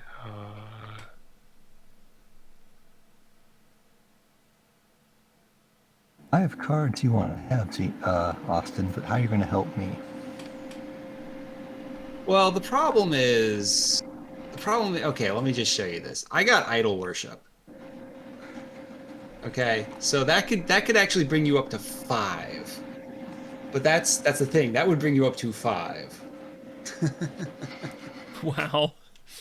So I don't think I want to give you that because I don't want to waste an action to move somebody down just to put you back up. And um, Yeah, I don't have anything to.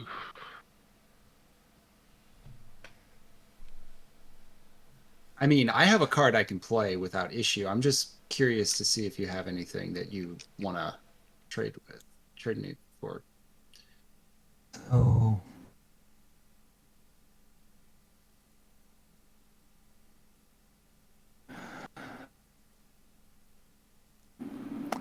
I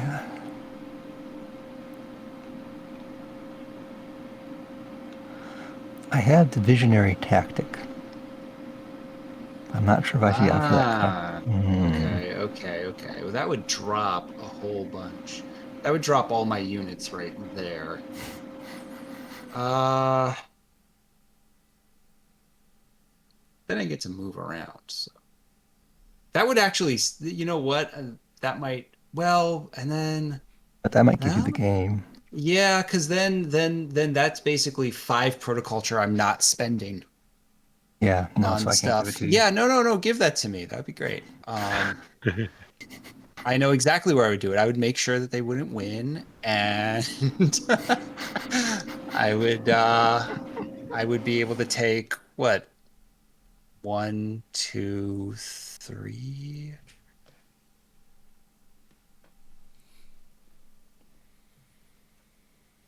No, never mind. Never mind.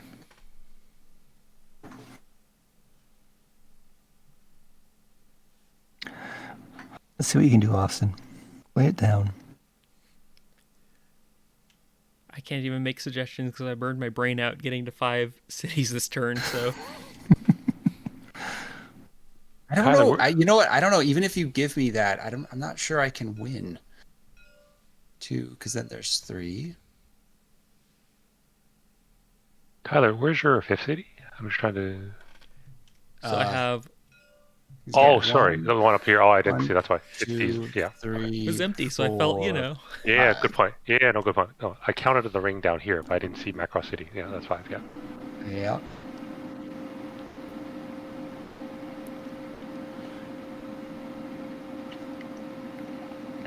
Okay, so I guess I'm just going to take my turn then.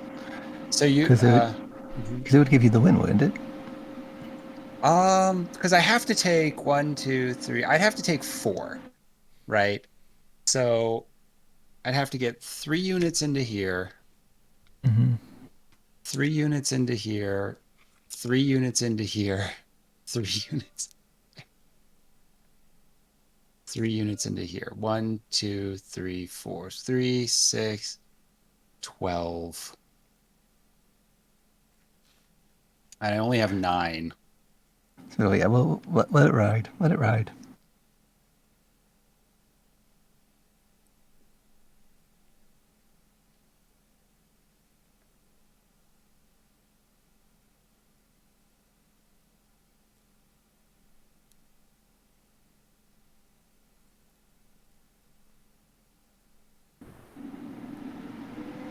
That's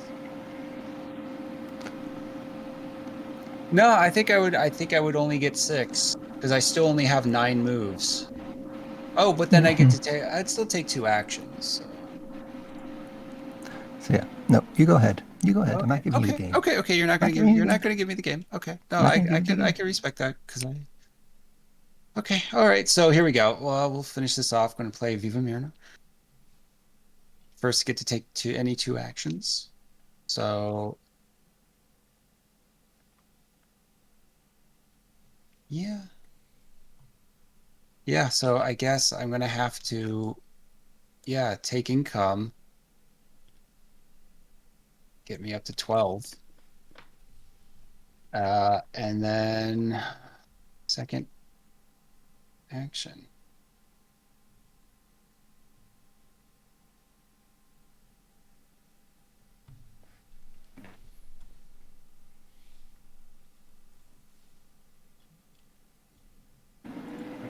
One, 2. So let's see here. So if we do something like 1, 2, 3, 4,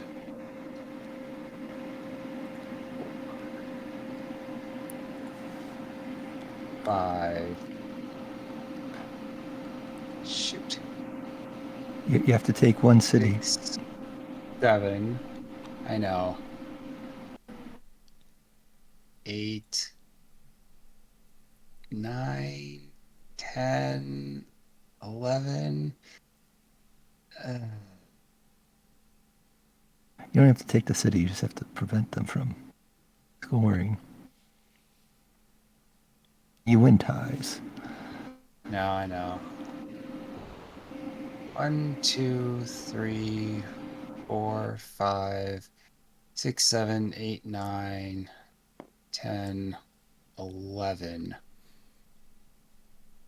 That still only gains me 1 territory. Wow, it's a lot of work. Yeah, it's a lot. This no longer is controlled. And Drops me all the way down to 1. Maybe there's a. this flips control. This That's is no longer that's no controlled. longer controlled. But I guess that's why this would have to, instead of moving up, it would move down. So that still stays with them, but then we take control away from the city. And then that would get me up to 5, which is still not enough to win a minor victory, which is deservedly so at this point. Well, it's not enough for me to win a minor victory either. I already adjusted that. Oh, sorry. It's fine. Yeah, that only gets you down. That only takes you down to 4. So yeah, I think I've learned a very valuable lesson, which is that as the REF, it is not a good idea to try to intentionally screw over your ally. Well, yeah, it felt like the REF for you. You were in like a tight money spot for parts of the game. Yeah, It seemed tough for you. That's why it felt like. I really did shoot myself in the foot, and then I shot myself in the other foot, and then and then I think I shot myself in the knee. So yeah.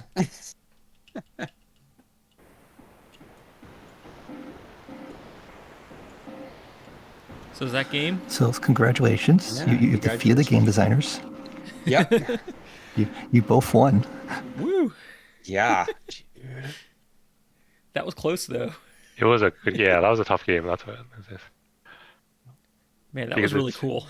it weaves back. That's what I'm saying. Like it bobs back and forth between like the area control and then like the influence or the support for the keeping the Zentradi happy. Because like I felt like the RDF was really strong from the get go. Like it felt like Mhm. it was going to be tough to kind of keep him down for a second in that case. So because you were anchored pretty hard in a couple of spots, it was tough to get it out. That's why. But yeah, it's a fun game. And because and like walking into this game because I know that because like the thing is like uh, it's like if Aaron and I are here, then it's probably a little bit probably because you two are just don't know what any of these cards are and what they can do. Mm. It's like, okay, so in my mind, I'm walking into this going, okay, so the RDF is going to have a real advantage here. So I have to like join your side. And it really hurt me Yeah. in doing so. That helped. Yeah. But RDF probably would have won really early if you hadn't. Yeah. Yeah, there's He was that. close. There's that. But it's very fun though. It was good though. In that case. But the infighting just caused us trouble. I mean, look, the game took us 2 hours to play the maximum length game. Yeah. I mean, Oh, what? good. But Cuba Libre is the shortest coin game, and that's still 2 hours minimum. Or at least 3. Yeah. Usually we say like, yeah, Cuba Libre is like a. I think when we've been playing the series, we've been trying to find like an easy weeknight game, that I can play in an evening. Mhm. And I think for Tyler, I think Cuba Libre is probably the shortest. I think. Yeah. Even still, when we played it, I feel like at least one of our games we had to split it over 2 evenings Yeah, with we had to Cuba do 2 Libre. evenings, yeah. So And And- I think for me, that's why I've been on the search for trying to find like the coin type of game that has that kind of faction fighting, that's playable in a shorter period of time. In that case, because it makes it easier to get to the table. Because honestly, what we figured out is each round the game lasts takes half an hour. So Yeah. makes sense. if someone had won a major victory earlier, then it's an hour and a half game or an hour game. Though actually, Tom, didn't we determine that a distant plane was the shortest one? Oh, that's true. Yep, that's true. We had an accidental third card win. So, Fourth or something. Oh. It was a very early scoring round, and Yeah. Tom was in the lead. Tom was at his Yeah. win condition. Yeah. There So was I a was playing rules mistake Coalition. too. Yeah, a bit of a rule mistake, but we ended up playing it. I was playing, I think, Coalition, and one of the Coalition ways to score is you score by having no troops on the board because you're basically pulling all your troops out. So I just had just enough support, and I just pulled everybody off the board from the time. But it was funny though in that game, though. Yeah. Because that's something you can only really do in the early. It gets harder and harder as the game goes on, right? Yeah, That type It's a of move. so. It is, yeah. That's Yeah. what we've been finding. It becomes more drawn out as a slugfest at that point, though. Yeah. But yeah, I definitely feel the coin DNA here. I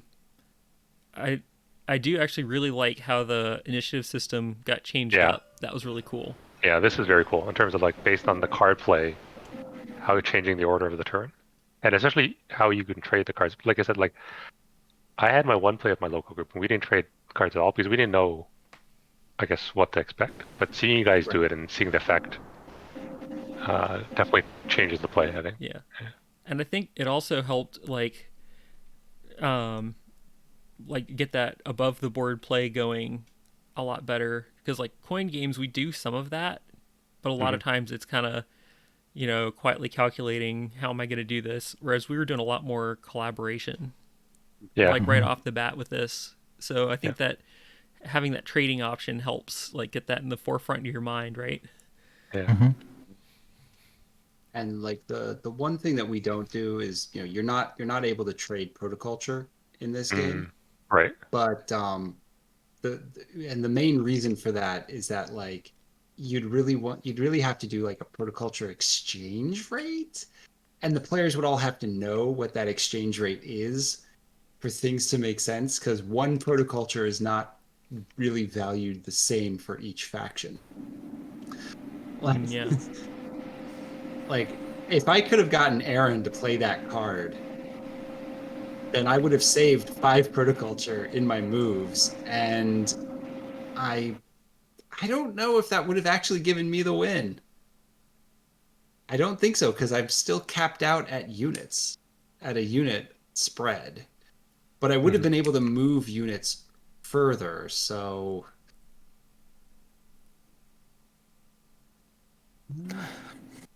well, I also would have been able to pull one more from off the board too. So that's some freebies right there.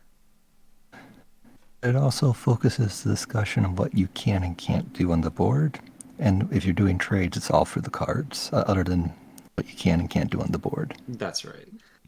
Oh, I see. Yeah, good point.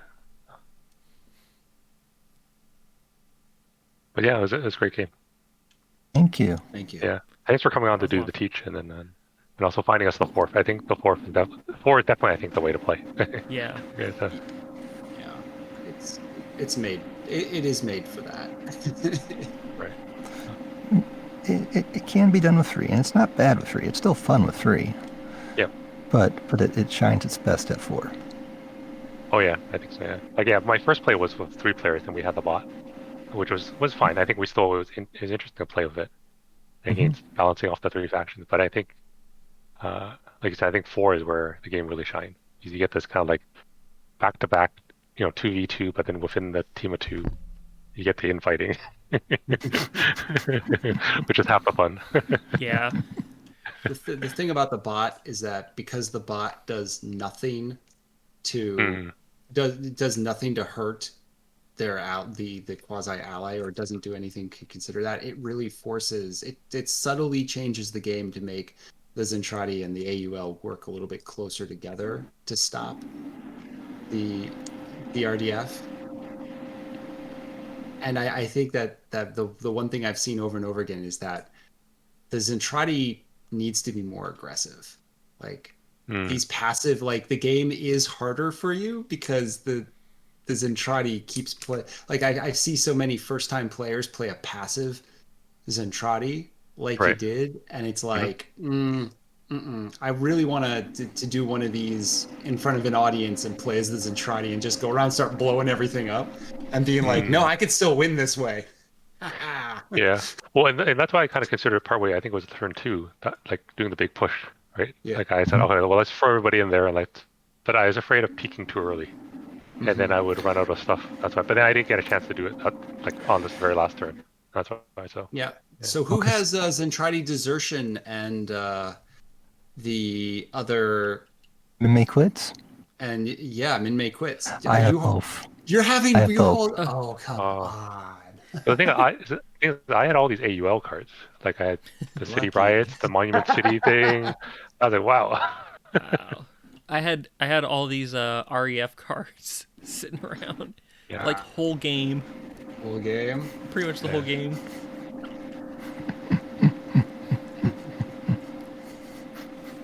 And I think the nice thing about this, because the deck is only, 25? 26 cards?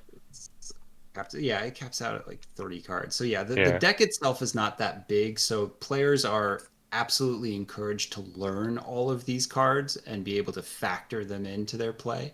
Yeah, that's what I was going to say. Since the deck isn't too big, it gives you an ability to do that, I guess, yeah. Yeah, and like the other thing is like the deck is split into 2 halves, as you saw kind of at the beginning. And so the top half is like always, all the cards in the top half are dealt out except for one that is top decked. So like once you know those initial cards, you know what's out there at the very beginning of the game, right? And you're either searching, you're hunting, you want to avoid, et cetera, like those things start coming into play. Yeah. Right. And I feel like I had a good mix of cards. I probably had a little bit more Zentradi cards than I wanted, but that I played. This would have been handy at some point. And I couldn't play this one, sadly. Not anymore. Not more. Recovery zone. Oh, wow, yeah. Can't give you more units. Yeah. For me, yes. Yeah.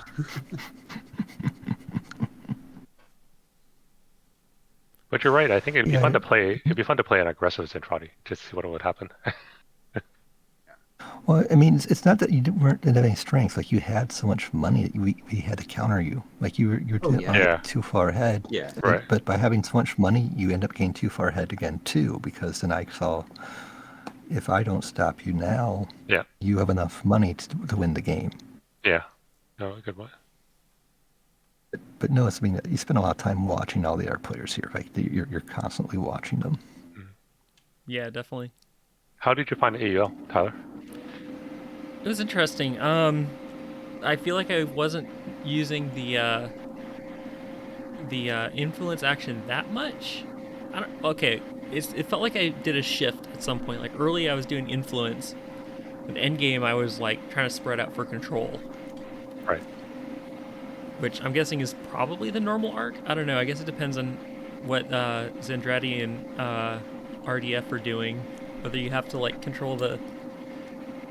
do damage control on the population, but Right. Yeah, for me, I think I'm a fan of this population track. This reminds me of like the support track or opposition in coin games, which you want to keep people happy or keep them, if they're not happy, then they kind of shift this way towards that thing, which is I think quite neat. Yeah, the thing with Min-Mei is that as much as you're like, yeah, you want to shift them around, the real power of Min-Mei is that if you're looking at the board and you're like, oh, if I take income, I'm going to get like three or four. But if I have 6 units in the same territory as Min-Mei, that's that's a bigger income gain from her than the potential using the income action. Now, of course, you were spread out all over the place, so that wasn't really helpful. And of course, you were actually making a decent income because I was very lax in my job of taking territory away from you. So you didn't really need to do that this game. I'm not gonna lie. I actually kept forgetting that the concert could get me money. So, but Right. I didn't seem to need it too much. So Yeah, you were not resource starved in this game, in this one. Yeah, I think that's because I realized, like, for me, income was AEO control, so that's why I ended up spamming people kind of like left and right. So I guess I supported the AEO income yeah. I mean, by spamming my guys all over the place. That's why. we got a shared victory out of it. So Yeah. So, Yeah, it's true. awesome. Yeah. So then you said the game is available going to be in June. Is that the idea? Second week of June, pre-order starts, I see. Okay. and the pre-order price is $35 plus shipping, and we need to hit. I think we have 200 pre-orders then to move to printing, but I'd have to double check on that number. But the goal is to hit that number, and if at a certain point, if we hit early enough, we'll keep it open a little bit longer because that'll affect the size of the print run. For the publisher, they have a lot of experience selling Robotech games to Robotech fans. Sure. But if this game has a broader interest beyond that, then that's something where the pre-order would be used to try to gauge that. Right. Because part of the reason why we're reaching out to people who like coin-style games is this is a game which I think people enjoy playing whether they know Robotech or not. In fact, part of the way we designed this game is, honestly, Austin's the Robotech expert. And that's by design, because I've learned about Robotech through designing the game versus Austin learned about Robotech by very carefully watching the series. And that was one way we were able to test that out, was to see, as someone who doesn't have a background in Robotech, do I still enjoy playing the game? The answer is yes. I mean, at this point, I've developed a background in Robotech, but I develop it by playing the game. The other thing that was also been very important in development of this game is because it wasn't necessarily clear how much people who enjoy wargaming and Point-inspired games would be interested in playing the game, we had to make sure that this game was accessible enough for Robotech fans who don't have a background in those type of games for them to be able to generally pick it up.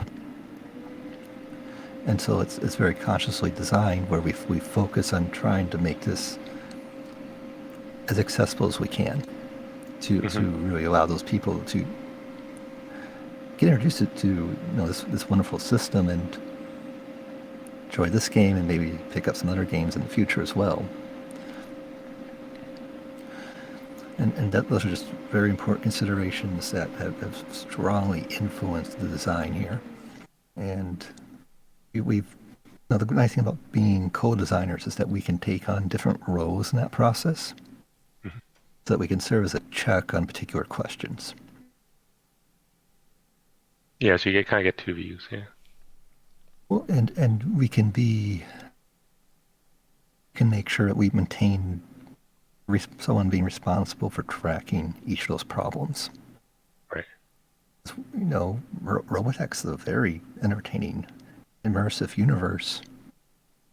Keeping one of us purposefully out of it is important because otherwise it's too good of a series to not get involved. And then we wouldn't have that information as frequently as we would need it to know whether or not, like one of the questions that we constantly are trying to figure out is how much someone would enjoy this game who doesn't know the series at the start. And that's why we're always trying to gather that information because play testing is our market research budget. So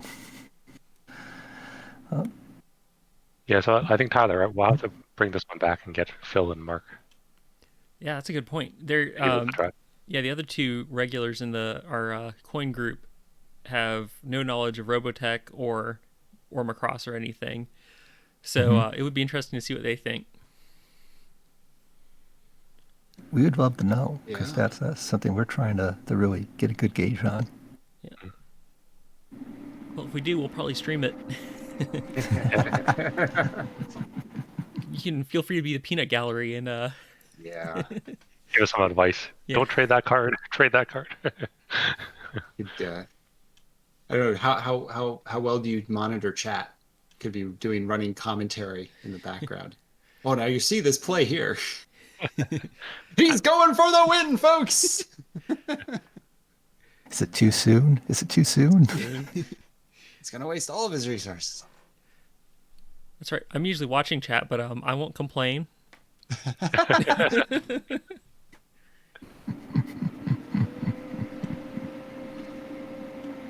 Spectators blow by below. But it does sound like you felt very immersed in the Robotech universe playing the game. That was one of our things that we had to make sure happened too, is people who understand Macross and Robotech really feel like they're in Macross and Robotech. Yeah, I definitely got that from it. I especially thought the event cards were well implemented and helped pull that in.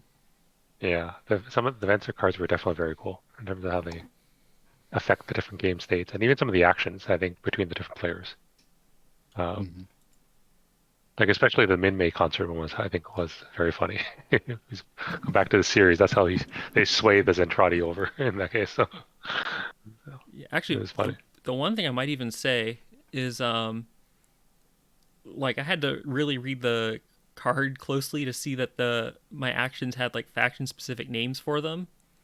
Highlighting that could help. I might bring like that's just my feelings about it. I feel like highlighting that, like once I like heard like, oh yeah, that I'm not calling it the influence action, I'm trying to call it concert action or something else. That helped my imagination go like fill in blanks, right? Right. It's a tricky thing because if every player's action was actually called something different as you're talking again back and forth against each other, the Oh, immersion goes up, but then the confusion also goes up. Because if you're like, Yeah, I'm going to do a concert, I'm going to do a concert, and if someone else is new, they're like, what is a concert? that's But if you true. say, I'm taking the influence action, I'm going to take influence, and then they're like, okay, I know what influence is, I know what move is, I yeah, know what tax that's true. is. I don't know what these other things are. But yeah, the other names are there so that once people become comfortable with it, you really are able to like narrate out what you're doing and have it still all make sense. That's true. Yeah. Yeah, I guess by providing a set of common actions, and then, like you said, it's easier to communicate between the players. In that case, the language is more defined between people. And especially important on when you look at these cards, because if you're playing, the game encourages you to play another faction's event card. And then you need to be able to look at the black box and say, okay, well, what else are they able to do if I play Ah, this? And good if point. this Yep, was yep, good point. instead Yeah, of execute or recruit, it's it, right, right. Yeah, that makes a lot more sense. Right. So it says execute one in list at the bottom. You'll be like, okay, what is that? And then you'll have to double check. And then yep, again, people will still learn it. It just takes the learning. It'll make the learning curve a little bit longer. And yep, already you have to sit through learning the game 4 times when you Yeah, when you right. sit down to learn the rules. So that is anything true. to help ease that is good. Yeah, I know like the first time or two that I play a coin game, I'm like, looking at the reference card and I have to like look up what a term means to find out it's the same thing as for another person but a different word for it. So, and Yep. there's I don't think I looked at the rule book at all during this, so everything was pretty clear from the player aids and cards, which was really nice. Yay! Yeah, Yay, good. that's very good. You're making us hopeful that will be picked up by the non-Robotech fans then for something like that.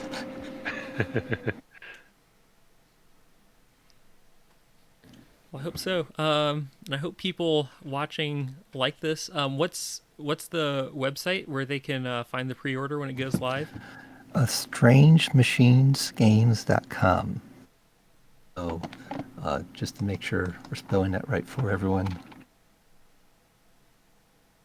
it's STRANGE, Machine, MACHINE, and then games is plural, GAMES.com. Cool. And that's you said second week of June sometime. Second week of June, yes. But the pre-orders will open up, and if the numbers are still the same as when I last heard them, but they could change, need to hit around at least 200 pre-orders to then move to production. The nice thing about doing the pre-order is that the pre-order price of $35 is going to be below MSRP. MSRP will be at least $40, maybe more.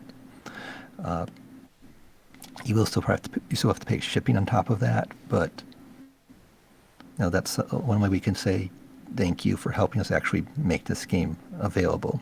Because without that, it's just not possible. We have to be confident that there's enough people who want the game to justify printing it, and that's just a dollar and cent thing. If we can't pay the printer, then we're in trouble. Yeah, that's fair. And you said that was 35, right?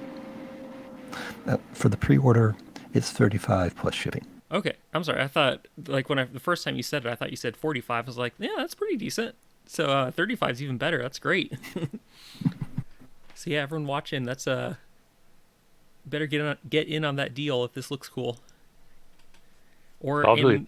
and this module is public on Tabletop Simulator, right? So they can go try it themselves.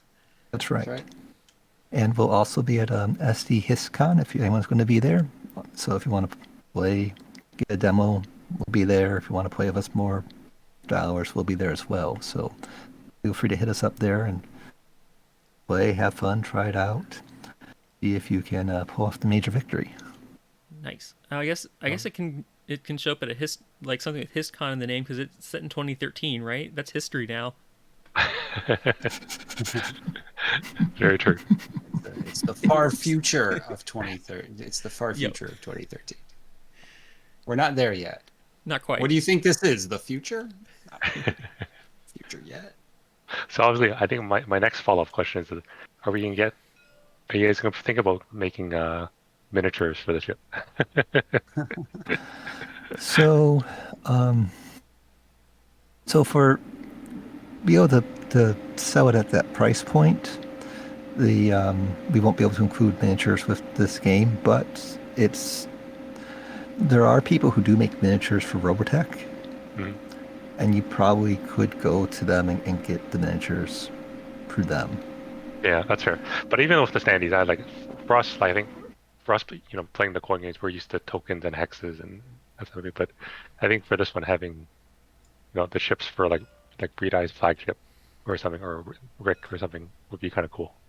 But that's, Oh, I think as a fan in that case. No, I completely agree. Yeah. But for us to be able to provide that price point, it's just not in the budget. But like I said, there are a lot of ways to upgrades to really have your game stand out, because there are some people who produce that sort of stuff, and if honestly, we've seen in some of the other games, like for example, there's a co-op game called SDF1. There was enough people who were interested in that game. I think in the end, there was a miniature maker who made miniatures explicitly for that game, as that you could Oh, buy wow. as an upgrade. As a pack, yeah, on top. So Yeah, and that's something that's possible if there's people see there's enough interest. yeah, that's fair. Nice. Cool. Well, it's getting kind of late for me, so might wrap this up a little bit. Yeah, But that's fair. this has been great, guys. Thank you so much. Thank you for having Thank us. you. All right, and everyone watching, have a great night. And I think we're coin collectors are on a trying to figure out our schedule. So because we started having some conflicts, but we will be back soon. So Yeah, and I think we're on for the big one for the next one. oh, that's right. Fire in the Lake is coming up next. Oh, yeah. All right. Well, have a good one, everyone. Good night.